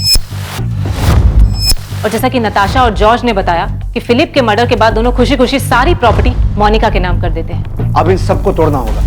नताशा और जॉर्ज को बुलाओ, मोनिका के पेरेंट्स को भी बुलाओ। अब मोनिका का खेल खत्म हो चुका है, उसके चेहरे से नकाब हटाने का वक्त आ गया है। मैंने मोनिका की जिस काम में हेल्प की थी वो मैंने आपको सब बता दिया है। इसके अलावा ना मैंने कुछ किया है और ना ही मुझे कुछ पता है साहब। तेरी बकवास बहुत सुन ली प्रशांत। अब जब तक तू ये नहीं बताएगा कि तूने मोनिका को बैरामैक्सिन कहां से लाके दिया था, हम मोनिका के हर मर्डर में तुझे उसका भागीदार बनाएंगे और तू जेल से कभी बाहर नहीं आ पाएगा। इस बात की गारंटी मैं तुझे देता हूँ। हम सिर्फ दोस्त हैं। हाँ, कुछ साल पहले तक हमारा अफेयर था, लेकिन अब ऐसा कुछ भी नहीं है। उसने मुझसे कुछ सलाह लेने के लिए मुझे फोन किया था। अब मैं तुझे एक सलाह देता हूँ, कान खोल के सुन। मोनिका को बचाने के चक्कर में मत रहे। मोनिका तो बहुत लंबा अंदर जाएगी और साथ में तू भी जाएगा। मैं सच बोल रहा हूँ सर, अब हम सिर्फ दोस्त हैं। मेरा इस केस से कोई मतलब नहीं है। मेरे हस्बैंड केविन का इन मर्डर से कोई लेना देना नहीं है। वो किसी को नहीं मार सकते। अगर मोनिका कोई सलाह मांगने के लिए उन्हें फोन करती है तो इसका मतलब ये तो नहीं है ना कि इन मर्डर्स में उन्होंने उसकी हेल्प की है। मिसेस मार्गरेट लॉरेंस, जब से ये केस खुला है तब से मोनिका ने एक बार नहीं बल्कि आपके पति को 4 बार अलग अलग पीसीओ से कॉल किया है। क्यों? अब ऐसा क्या हो गया कि हर दूसरे दिन सलाह लेनी पड़ती है? दरअसल आपका पति झूठ बोल रहा है, सच छुपा रहा है वो। और हम श्योर है कि इन सब मर्डर में आपके पति को सिर्फ मालूम ही नहीं बल्कि इन सब मर्डर्स में उसने मोनिका की मदद भी की। सर हम मोनिका को तोड़ने की पूरी कोशिश कर रहे हैं, लेकिन हर बार वो यही कह रही है कि उसने कुछ नहीं किया। जाहिर सी बात है, वो जानती है कि हम उसे तब तक दोषी साबित नहीं कर पाएंगे जब तक बैरामैक्सिन की सोर्स को ट्रैक नहीं कर लेते। बैरामैक्सिन के मामले में अभी तक कोई लीड नहीं मिली? नहीं सर, कॉलेज से तो कुछ नया सामने नहीं आया है, लेकिन प्रशांत और केविन है हमारे पास और मुझे यकीन है कि ये काम इन दोनों में से ही किसी का है। प्रफुल्ल, इस मोनिका ने किस लेवल की प्लानिंग की? ये सामने आने के बाद भी कि कॉलेज में वो फर्जी तरीके से घुसी थी, हम अभी तक पता नहीं लगा पा रहे हैं कि वो केमिकल उसके पास आया कहां से। सर ये मोनिका बहुत शातिर औरत है, बहुत शातिर। अब तक जो भी पता चला है उसके हिसाब से मोनिका अपनी सास मारिया गोम्स से नाराज थी, क्योंकि मारिया गोम्स उसे फिजूल खर्च के लिए पैसे नहीं देती थी, उससे हिसाब मांग लेती थी और घर में भी मारिया गोम्स की ही चलती थी। और ये हमें किसी और ने नहीं, खुद मोनिका के पेरेंट्स ने बताया। जब हमें इन मर्डर्स के बारे में पता चला तो सुनकर हम भी शॉक हुए थे, पर ऐसा नहीं है कि मोनिका ऐसा कुछ नहीं कर सकती। हम लोग कभी मोनिका को समझ ही नहीं पाए। आपको पता भी था आपकी बेटी क्या कर रही है? सबसे पहले उसने अपनी सास को मारा और उसके बाद एक एक करके सबको मार रही है। नहीं, हमें इस बारे में कुछ नहीं पता। हाँ, मैं मोनिका की सास मिसेस मारिया गोम्स से मिला था और बहुत अच्छी औरत थी। मोनिका शादी के बाद जब उनके घर गई तो मिसेस मारिया गोम्स ने मुझे मोनिका को समझाने के लिए बुलाया था। ऐसा नहीं कि मोनिका किसी का केयर नहीं करती, वो सबका ध्यान रखती है, सबसे प्यार करती है, पर उसकी एक अजीब सी आदत आज तक मेरे समझ में नहीं आई। वो हर रोज बाहर जाती है और जितना पैसा दो सब पैसा खर्च करके आती है, वो भी फालतू चीजों पर, और वापस आकर पैसा मांगने में उसे कुछ गलत नहीं लगता। मामा मेरे भी अपने कुछ पर्सनल खर्चे हैं। ऐसे कौन से पर्सनल खर्चे हैं मोनिका तुम्हारे, जो सारा पैसा खत्म हो जाता है और हमेशा तुम्हें पैसे चाहिए होते हैं? मामा मुझे अपने लिए कुछ खरीदना है। मोनिका बेटा, मैं समझ सकती हूँ, कि तुमने गरीबी झेली है। हम अमीर है, हमारे पास पैसा है, इसका मतलब ये थोड़ी है कि फालतू में पैसा उड़ाएंगे। सॉरी बेटा, तुम्हें अपनी आदत ठीक करनी होगी। अब मैं तुम्हें और पैसा नहीं दूंगी। फिलिप मुझे अच्छा नहीं लगता, बहुत शर्म आती है। हर छोटी से छोटी चीज के लिए मुझे मम्मा के सामने हाथ फैलाने पड़ते हैं। मोनिका तुम एक काम करो, ये थोड़े पैसे रख लो। फिलिप मुझे पैसे नहीं चाहिए, मैं बस तुमसे ये कहना चाहती हूँ, क्या मेरा खुद का बैंक अकाउंट अपना कार्ड नहीं हो सकता क्या? क्यों मैं हर रोज मम्मा के सामने? मोनिका, यानी मम्मा इस घर की बॉस है, कौन कब कैसे कितने खर्च करेगा ये वही डिसाइड करती है। सिर्फ तुम्हारे लिए नहीं, नताशा के लिए भी एक फिक्स्ड पॉकेट मनी है, वो भी बिना सोचे समझे खर्च नहीं कर सकती। ये ठीक नहीं है फिलिप, मैं हर रोज छोटी छोटी चीजों के लिए मम्मा से नहीं पूछ सकती। तुमसे कुछ कहो तो कहते हो मम्मा से जाके पूछो। मोनिका तुम एक काम क्यों नहीं करती? ग्रेजुएट हो, जॉब कर लो।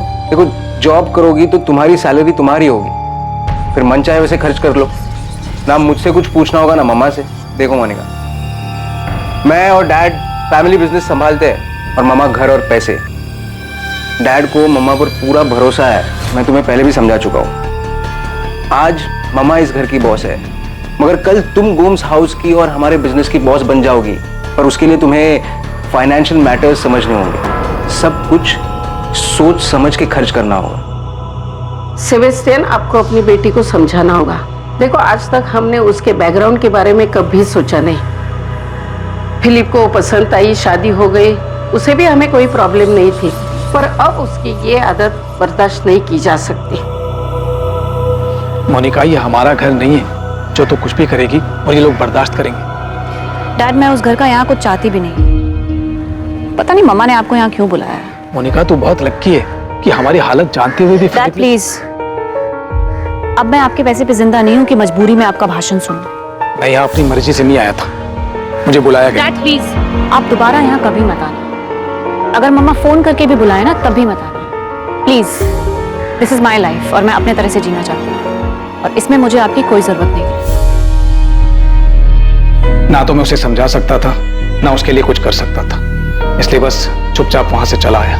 मैं पहले भी उसके लिए कुछ नहीं कर पाया था, पर अब तो अपनी जिंदगी में हमें देखना तक नहीं चाहती थी। सेबी कुछ भी सोचे, लेकिन मैं एक बात अच्छी तरह से जानती हूँ, मोनिका ऐसा नहीं कर सकती। मैं मानती हूँ कि वो थोड़ी जिद्दी है, उसका दिमाग गर्म है। अच्छा, उसकी शादी से पहले आपके एरिया कैना कोना में उसका कोई ऐसा दोस्त या फिर कोई ऐसा जो उसे केमिकल बैरामैक्सिन दिलवा सकता है? नहीं पता, हमें सचमुच इस बारे में कुछ नहीं पता।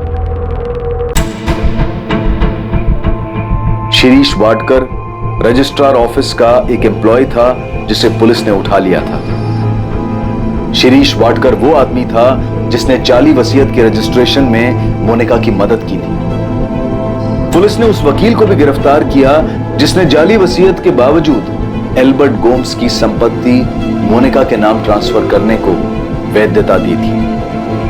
प्रशांत कदम ने एल्बर्ट गोम्स की नकली वसीयत बनाने में शामिल हर डिपार्टमेंट के हर व्यक्ति का नाम और जानकारी पुलिस को दी। सिर्फ इतने से काम नहीं चलेगा, तुझे ये तो बताना पड़ेगा कि तूने मोनिका के लिए बैरामैक्सिन कहां से अरेंज किया था। डिसिल्वा कॉलेज का कोई आदमी इन्वॉल्व है या वो केमिकल बाहर से लाया था?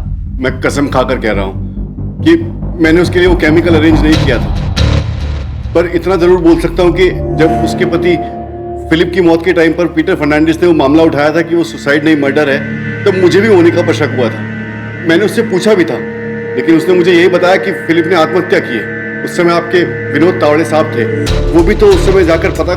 ये बकवास मत कर कि उन्होंने क्या किया और क्या नहीं किया। तूने सामने से आके क्यों नहीं बताया कि मोनिका ने नकली वसीयत बनवाई है, उसने फ्रॉड किया है? अगर तू आके बोला होता तो पुलिस पक्का इस केस को मर्डर केस की तरह देखती। गलती हो गई, नहीं आया साहब, इतना सब कुछ बताया, कुछ और होता तो वो भी बताता ना साहब। मोनिका ने जैसे मुझे यूज किया है ऐसे किसी और को भी तो कर सकती है साहब। मोनिका ये आपको बता सकती है कि उसने सबको नेचुरल डेथ कैसे दिखाया है।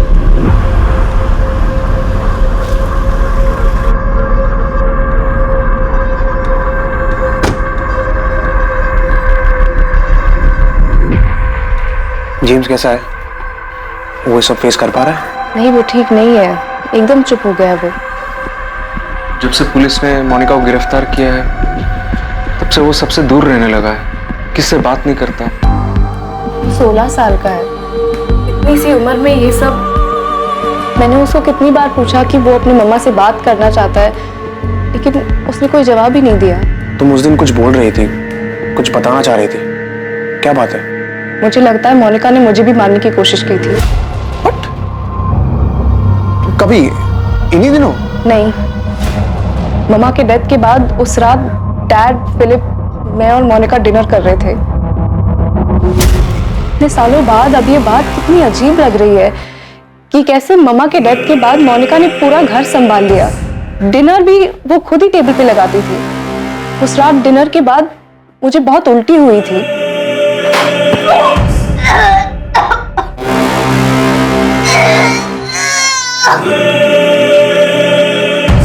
नाताशा,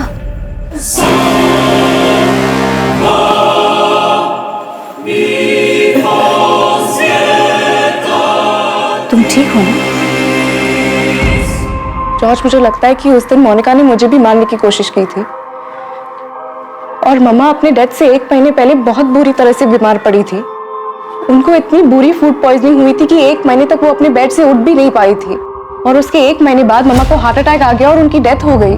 जॉर्ज, मुझे लगता है कि वो हम सबको मार देना चाहती है। शायद मैं इसलिए बच गई क्योंकि मेरी शादी हो गई और मैं गोंदवाला छोड़ के यहाँ पे आ गई। और तुम तो इंडिया में थे ही नहीं। ये सब उसने प्रॉपर्टी के लिए किया? यही बताया ना उसने पुलिस को? जॉर्ज, अब तक उसने कुछ नहीं बताया। प्रशांत कदम नाम का कोई आदमी है जिसके साथ मिलकर उसने ये फ्रॉड किया था, लेकिन पुलिस अब तक पता नहीं लगा पाई कि वो केमिकल मोनिका को कहां से मिला था। तो उसने फिलिप से पैसे के लिए शादी की। फिलिप को ऐसी लड़की से कैसे प्यार हो गया? उसे पहले कुछ दिखा क्यों नहीं? अब तो मुझे यकीन हो गया कि मोनिका ने इससे पहले भी मर्डर किया होगा। डिसिल्वा कॉलेज जाना, वहां प्रोफेसर होने और पढ़ाने का ढोंग करने के पीछे मोनिका का एक खास मकसद था। एक तरफ एल्बर्ट गोम्स की जायदाद के कागजात में धोखाधड़ी करने के लिए मोनिका ने प्रशांत के साथ अपने नाजायज रिश्ते को इस्तेमाल किया, और वहीं दूसरी तरफ मोनिका कॉलेज लाइब्रेरी में बहुत शिद्दत से पढ़ाई कर रही थी, रिसर्च कर रही थी। मोनिका बेहद चालाकी से अपनी चाल चल रही थी। वो इस बात की भनक तक किसी को नहीं लगने दे रही थी कि वो कब, कहां है, किससे मिल रही है और क्या कर रही है। केविन, ये तुम्हें इतनी आसानी से नहीं छोड़ेंगे। कह रहे हैं कि तुम्हारे रिमांड की मांग करेंगे क्योंकि तुम कोऑपरेट ही नहीं कर रहे हो। केविन, तुमने क्या किया और क्यों किया? तुम्हें पता है तुम्हारी वजह से बच्चों को स्कूल में कितना कुछ झेलना पड़ रहा है। न्यूज चैनल्स में, न्यूज पेपर्स में, हर जगह बस इसी केस की बात चल रही है। केविन, तो सच में उन 6 लोगों के मर्डर्स में तुमने मोनिका की हेल्प की है? केविन, तुम्हें सिर्फ अपना मुंह बंद रखना है, शांत रहने की जरूरत है। कुछ भी हो जाए हाइपर मत हो। मोनिका, हर न्यूज़पेपर में, हर चैनल में सिर्फ इसी केस की बात हो रही है। अब तुम बच नहीं सकती, अब तुम गई। केविन, इतना याद रखना, अगर मैं गई तो तुम भी नहीं बचोगे। 24 घंटे ये लोग मेरा पीछा कर रहे हैं, लेकिन फिर भी मैं नहीं डर रही। इसलिए तुम्हें भी घबराने की कोई जरूरत नहीं। बस शांत रहो और अपनी नॉर्मल लाइफ जियो जैसे मैं जी रही हूँ। मैंने बात की है, हमारा शांत रहना और चुप रहना ही हमें बचा सकता है। इसलिए कुछ भी हो जाए अपना मुंह मत खोलना, शांत रहना, समझे? पर हाँ, मुझे मेरे फोन पर कभी कॉल मत करना। मैं तुम्हें पीसीओ से इसलिए कॉल कर रही हूँ क्योंकि मुझे तुम्हारी फिक्र है। I love you Kevin, take care. Kevin, तुम्हें नहीं छोड़ेंगे। तुम प्लीज जो भी जानते हो उन्हें बता दो, प्लीज।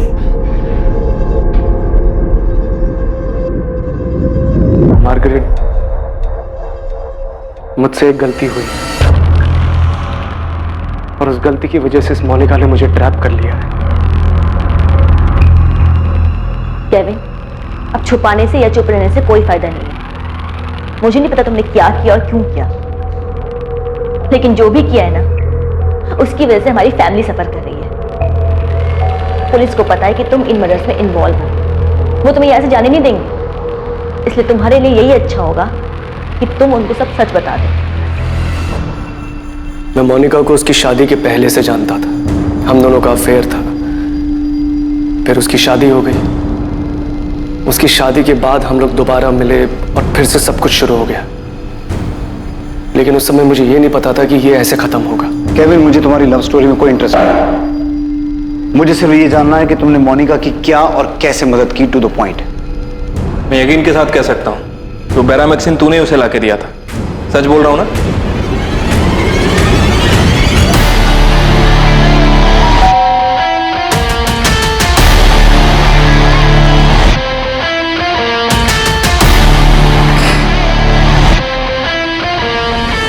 हम दोनों के बीच में सिर्फ फिजिकल रिलेशन था। मुझे सिर्फ इतना मालूम था कि वो गोम्स हाउस में खुश नहीं है, पर सर बेरामैक्सिन के बारे में उसने मुझसे झूठ बोला था। तो बेरामैक्सिन तूने ही लाके दिया था उसे? जब मैंने उसे पूछा था कि बेरामैक्सिन क्यों चाहिए, उसने मुझे असलियत नहीं बताई। बेरामैक्सिन, मोनिका तुम जानती हो ना, वो केमिकल एक जहर है। ऑफ कोर्स पता है केविन, मेरी कॉलोनी में ना एक कुत्ता है, वो बहुत बीमार है, रात भर दर्द से तड़पता रहता है। मुझसे उसका दर्द देखा नहीं जाता। मैं उसे उसके दर्द से आजाद करना चाहती हूँ केविन। अरे तो एक म्यूनिसिपैलिटी को फोन करके उनको बुला लो। तुम क्या ये कुत्ते को बेरामैक्सिन देने की बात कर रही हो? केविन, वो बहुत दर्द में है, बहुत तकलीफ में रहता है दिन रात। हमें कुछ करना चाहिए। देखो, हम इंसान तो अपना दर्द तकलीफ बता सकते हैं, लेकिन ये बेचारा, ये कैसे कहेगा? केविन प्लीज, हमें उसके लिए कुछ करना चाहिए। मुझे लगा उसकी नीयत साफ है, वो अच्छे इंटेंशन से मांग रही है। बेरामैक्सिन मिला कहां से? सर, मेरा एक दोस्त है जो गोल्ड इंडस्ट्री में काम करता है। क्या नाम है तेरे दोस्त का? अश्विन मूर्ति।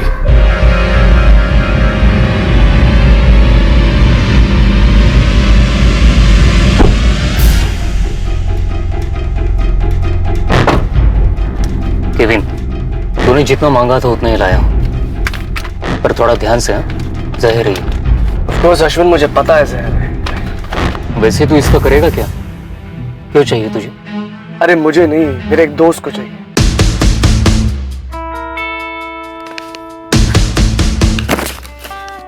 Thank you Kevin, you such a darling. Monica ने कहा कि उसे कुत्ते को मारने के लिए बेरामैक्सिन चाहिए, और तूने उसकी बात का विश्वास कर लिया। मोनिका ने 11 साल में 6 मर्डर किए हैं। उसने पहले तो उससे इतनी मात्रा में बेरामैक्सिन ले लिया था कि बाकी के लोगों को मार सके। और अगर बेरामैक्सिन उसके पास था, तो जो टीम फिलिप के केस में जांच कर रही थी, उन्हें ये बेरामैक्सिन मोनिका के घर क्यों नहीं मिला? कहां छुपा के रखा था उसने? केविन, ऐसा हो ही नहीं सकता कि तुम्हें इस बात के बारे में ना पता हो कि मोनिका ने वो बेरामैक्सिन अपनी सास को मारने के लिए मंगवाया है। सर, मुझे सच में नहीं पता था। मुझे उसकी नीयत साफ लगी, इसलिए मैंने उसका विश्वास कर लिया। मैं सोच भी नहीं सकता था कि वो बेरामैक्सिन अपनी मदर इन लॉ को मारने के लिए यूज करेगी।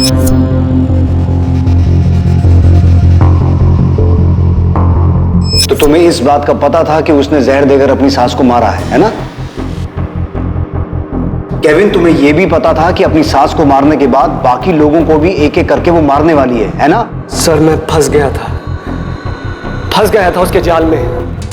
मोनिका द्वारा की जाने वाली हर एक हत्या की जानकारी पहले से, यहां तक कि यह जानकारी भी पहले से थी कि मोनिका का अगला शिकार कौन होगा, अगली हत्या किसकी होने जा रही थी। ये सारी हत्याएं बहुत ही सोची समझी साजिश के तहत की गई थी। जब मारिया गोम्स मरी थी, मरी नहीं थी, मारी गई थी। मारिया गोम्स का मर्डर हुआ था केविन। हाँ, जब मारिया गोम्स का मर्डर हुआ था, तब मेरा उस पर ध्यान गया। मुझे समझ में आ गया कि मोनिका ने ही कुछ गड़बड़ करी है।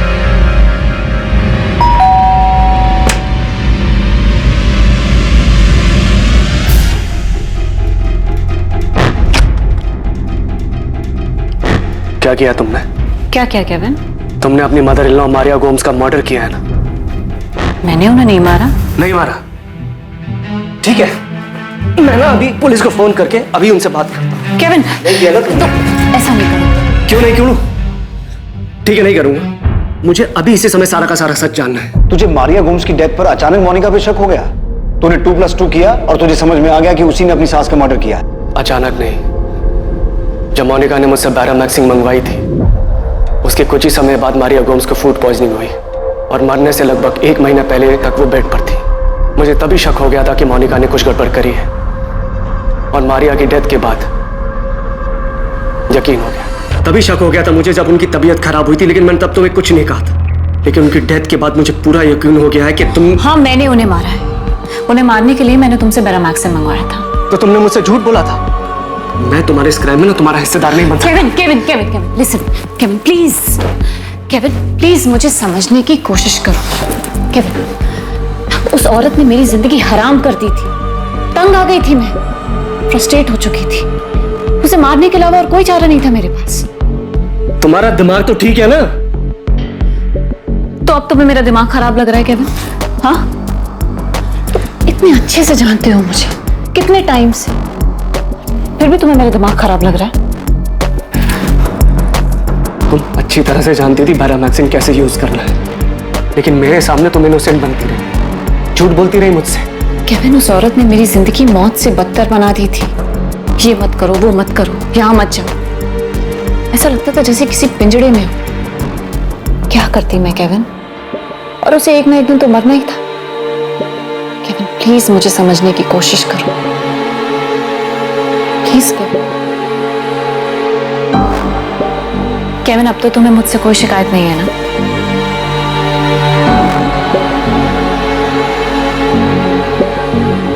केविन, तुमने मेरी सिर्फ मदद नहीं की है, बल्कि मेरी जिंदगी आसान कर दी है।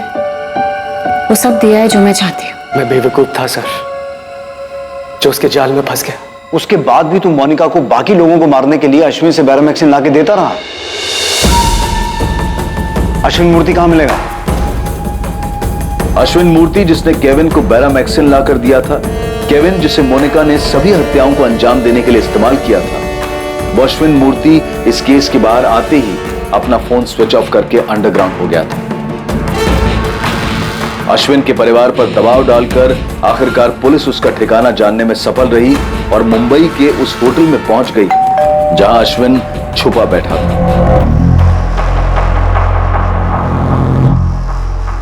सर, मैंने सिर्फ अपने दोस्त केविन परेरा के लिए किया था। मुझे कुछ भी आइडिया नहीं था क्या चल रहा है। मैंने केविन से कहा भी था कि इसका गलत इस्तेमाल मत करना।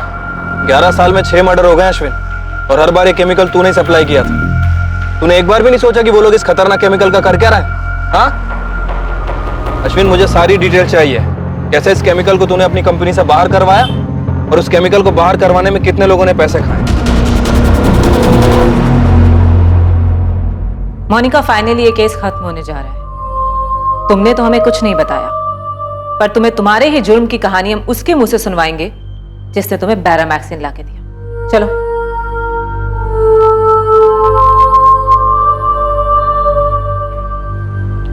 बैठो मोनिका।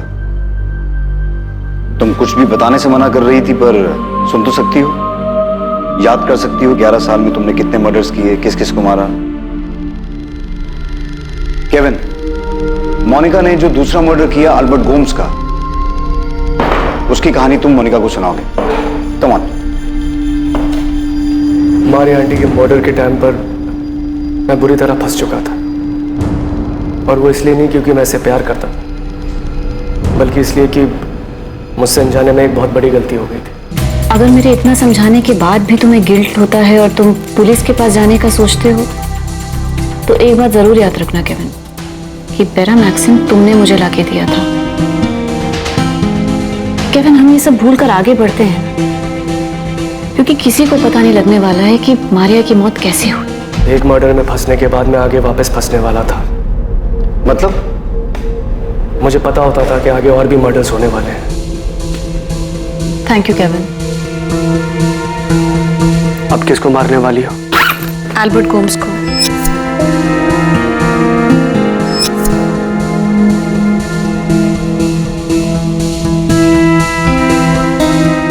अब किसकी बारी है? फिलिप। फिलिप? फिलिप क्यों? मोनिका, तुम्हें जो चाहिए था तुम्हें मिल गया है ना, तो फिर उस बेचारे। फिलिप को जितना जीना था वो उससे ज्यादा जी चुका है।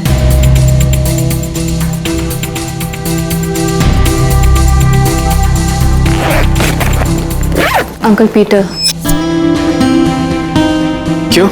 क्योंकि उन्हें शक हो गया है कि फिलिप का मर्डर हुआ है। वो शक कब का धूल चाट चुका है केविन। पुलिस भी शांत बैठी है, पर अंकल पीटर ही हैं जो दीमक की तरह से कुरेद रहे हैं। वो ना ही चुप होने को तैयार है, ना ही मानने को कि फिलिप ने सुसाइड किया है। वो बहुत परेशान है केविन। अब तो मरने के बाद ही उन्हें शांति मिल सकती है। अब ये किसके लिए है? नताशा और जॉर्ज पहले ही सब कुछ तुम्हारे नाम कर चुके हैं। जॉर्ज लंदन से वापस नहीं आने वाला है, तो किसके लिए? मोनिका, अब किसकी बारी है? Jennifer. Monica, are you out of your mind?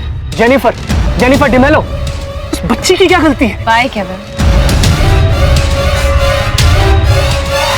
आखिरी बार तो मैंने इससे पूछा भी नहीं, क्योंकि मुझे पता था कि अब जेनिफर की मां रेचल की बारी है, और वही हुआ। मोनिका, तुमने ये कैसे पता किया कि कितनी मात्रा में बेरामेक्सिन देना है, जिससे कि डॉक्टर या कोई भी ये पकड़ ना पाए कि मरने वाले को जहर दिया गया है? मोनिका, तुम्हारा खेल खत्म हो चुका है। अब चुप रहने का या कुछ भी छुपाने का कोई फायदा नहीं है। मैंने इसके बारे में बहुत रिसर्च किया था, पढ़ाई की थी। तो इन लोगों से पहले भी किसी को ये जहर दिया था? जैसा कि केविन ने बताया कि तुम्हें अपने कॉलोनी के कुत्ते के लिए भी बेरामेक्सिन चाहिए था। पहले भी मैंने इसे अपनी मदर इन लॉ को ही दिया था। वो बस क्वांटिटी में थोड़ा मिसकैलकुलेशन हो गया था, इसलिए बच गई, सिर्फ बीमार पड़ी। और ये गलती तुमने अगली बार नहीं की। एकदम सही मात्रा में पैरामैक्सिन दिया, जिससे वो मर गई और किसी को पता भी नहीं चला। मुझसे गलती सिर्फ एक बार हुई थी। एक नहीं, 2 बार। दूसरी बार तुमसे ये गलती तब हुई जब तुमने नताशा को मारने की कोशिश की।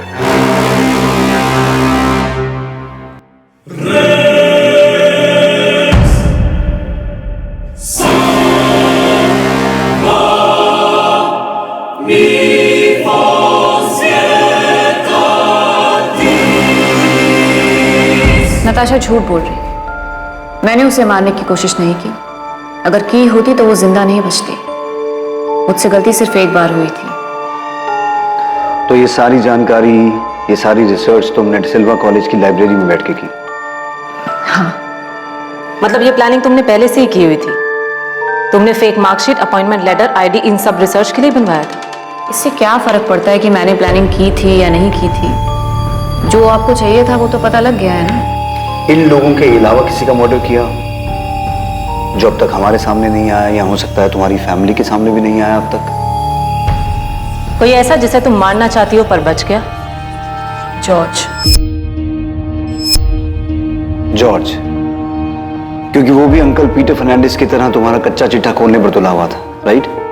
जाहिर है, और क्या रीजन हो सकता है? जेनिफर और रेचल को तुमने पॉल के लिए मारा, लेकिन इतनी छोटी बच्ची को मारने के बाद भी तुम पर कोई असर नहीं हुआ? जरा सा भी गिल्ट फील नहीं हुआ कि पॉल बहुत शरीफ आदमी है, पसंद करती थी मैं उससे, प्यार करती थी। पॉल के मुताबिक फिलिप की मौत के बाद तुम दोनों करीब आ गए थे, और अब तो तुम्हारे पास गोम्स फैमिली का सारा बिजनेस और प्रॉपर्टी भी आ चुकी थी, जिसके लिए तुमने पहले मारिया गोम्स और फिर अल्बर्ट गोम्स का मर्डर किया। तो फिलिप को क्यों मारा? मोनिका, तुम रोज कहाँ जाती हो? कॉलेज जाती हूँ फिलिप, और कहाँ जाओगे? पिछले 1 हफ्ते से तुम कॉलेज नहीं गई हो, क्या हुआ? सरप्राइज हो गई ये सुनकर कि मैं जानता हूँ? तो तुम मेरा पीछा करते हो, नजर रखते हो मुझ पे? तुमने मेरे सवाल का जवाब नहीं दिया। तुम रोज कहाँ जाती हो? कुछ काम से जाती हूँ। कैसा काम? ऑर्चर्ड से रिलेटेड काम था, और काजू की सप्लाई के लिए कुछ लोगों से मिलना था। झूठ बोल रही हो तुम। तुम्हारा अफेयर चल रहा है, उसी से मिलने जाती हो रोज तुम। मोनिका, मुझे सब पता है, ऐसा मत समझो मैं खत्म हो चुका हूं। मुझे कुछ समझ नहीं आ रहा, मैं सब देख रहा हूं, बहुत कुछ जानता हूं, बहुत देख चुका हूं। फिलिप हर चीज में नाक अड़ाने लगा था। मैं नहीं चाहती थी कि उसे और कुछ पता लगे, इसलिए मार दिया।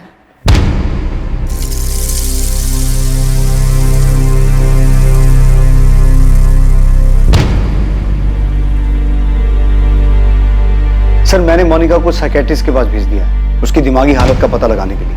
मुझे वो बिल्कुल नॉर्मल नहीं लगी। वो शायद अपना मानसिक संतुलन खो चुकी है। वो इन मर्डर्स के बारे में इतने आराम से बात कर रही थी जैसे उसने कुछ किया ही ना हो। उसे अपने किए का जरा सा भी पछतावा नहीं। उसने बड़े आराम से बताया कि वो जॉर्ज को भी मारना चाहती थी, लेकिन वो बच गई। केविन और अश्विन मूर्ति के अलावा उस तक बेरामेक्सिन पहुंचाने में और लोग भी शामिल हैं। 6 मर्डर हुए हैं, वो भी इतनी शांति से, इतनी प्लानिंग से कि 14 साल सामने नहीं आए। इसका मतलब कुछ और लोग भी शामिल होने चाहिए। प्रशांत कदम और राहुल सिंह भी हैं जिन्होंने marksheet, ID card, appointment letter और अल्बर्ट गोम्स की नकली विल बनाने में मोनिका की मदद की थी। प्रशांत कदम और राहुल सिंह भी अपने बयान पे अड़े हुए हैं कि उन्हें इन मर्डर्स के बारे में कुछ नहीं पता, और मोनिका ने भी ऐसा कुछ बताया नहीं कि इन दोनों का मर्डर्स से कोई वास्ता है। लेकिन मुझे यकीन है सर कि नकली कागजात बनाने के अलावा प्रशांत का इनमें हाथ है। हमने उन लोगों को भी गिरफ्तार कर लिया है जिन्होंने अल्बर्ट गोम्स की नकली विल को रजिस्टर करवाने में मोनिका की मदद की थी। अगर और कोई भी इसमें इन्वॉल्व है तो हम मोनिका से उसके नाम का पता करवा लें। साइकेट्रिस्ट के रिपोर्ट के बाद उसे फिर से अपनी कस्टडी में ले लो।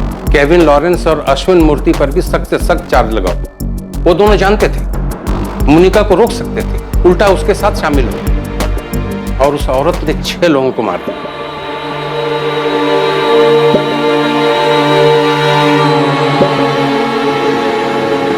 मोनिका, तुमने अपने घर मुझे कॉफी ऑफर की थी। आप चाहे तो आराम से अंदर बैठ के बात कर सकते हैं।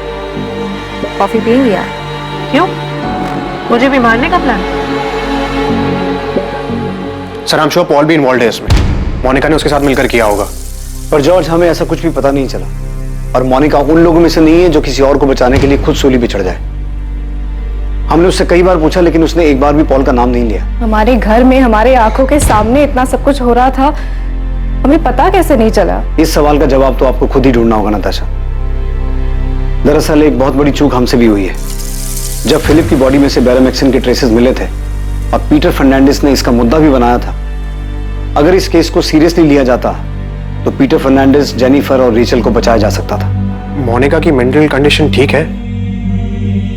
6 मर्डर किया है उसने, कोई गिल्ट नहीं। हमारे साइकेट्रिस्ट ने उससे बात की है, कई सेशन भी हुए हैं, पर स्ट्रेंजली हमारे डॉक्टर का कहना है कि मोनिका के केस में सब कुछ नॉर्मल है। डॉक्टर को उसके सारे रिस्पॉन्सेज नॉर्मल लगे। Monica is not a psychopath, उसे कोई मानसिक बीमारी नहीं है। तो फिर औरत है क्या? 6 मर्डर किया उसने, उसमें से एक 6 साल की छोटी सी बच्ची थी।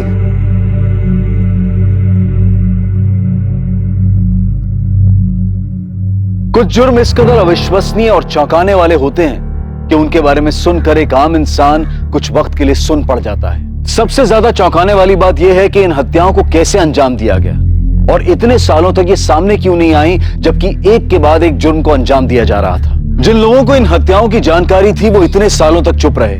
अगर इनमें से एक का भी जमीर जागता तो इनमें से कई जिंदगियां बच सकती थी। मासूम लोगों को मौत के घाट उतारने का यह उत्सव रोका जा सकता था। जब फिलिप की मौत को संदिग्ध पाया गया तब, या अगर केविन शुरुआत में ही पुलिस के पास आ जाता तो शायद ये सब और पहले रुक सकता था। इस भयानक हत्याकांड से एक बार फिर यह साबित हो गया कि अपराधी चाहे कितना भी शातिर क्यों ना हो, किसी भी हद तक क्यों ना चला जाए, पर क्राइम नेवर पेज।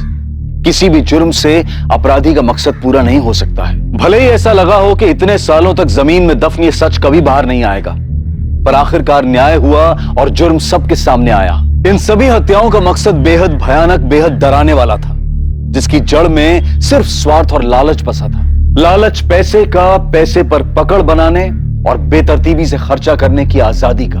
हर चीज को अपने हिसाब से चलाना, अपनी खुशी से चलाना, यह अक्सर दूसरे लोगों के लिए सजा बन जाता है और उन्हें नुकसान पहुंचाता है। एक स्वार्थी इंसान ऐसी हालत में अपनी इच्छाओं के आगे घुटने टेक देता है, फिर उसे सही गलत कुछ समझ में नहीं आता, और ऐसी स्थिति में वो किसी भी हद तक चला जाता है। स्वार्थी होना इंसान के स्वभाव में है, लेकिन उस स्वार्थ को हानिकारक होने से रोके रखने की क्षमता भी इंसान में ही मौजूद है। अपने अंदर के स्वार्थ और नकारात्मकता को पहचानना बेहद जरूरी है, तभी इंसान अपनी कमजोरियों पर काबू पा सकता है। अब मैं अनूप सोनी आपसे विदा लेता हूं। कल रात 10:30 बजे आपसे फिर मुलाकात होगी एक और नए केस के साथ। और याद रखें, क्राइम और आपके बीच में सिर्फ इतना फर्क है कि आप कितने सतर्क हैं। सतर्क रहें, सुरक्षित रहें। जय हिंद। क्राइम पेट्रोल्स के और भी दिलचस्प कहानी देखने के लिए हमारे चैनल को सब्सक्राइब करें और बेल आइकॉन दबाना न भूलें।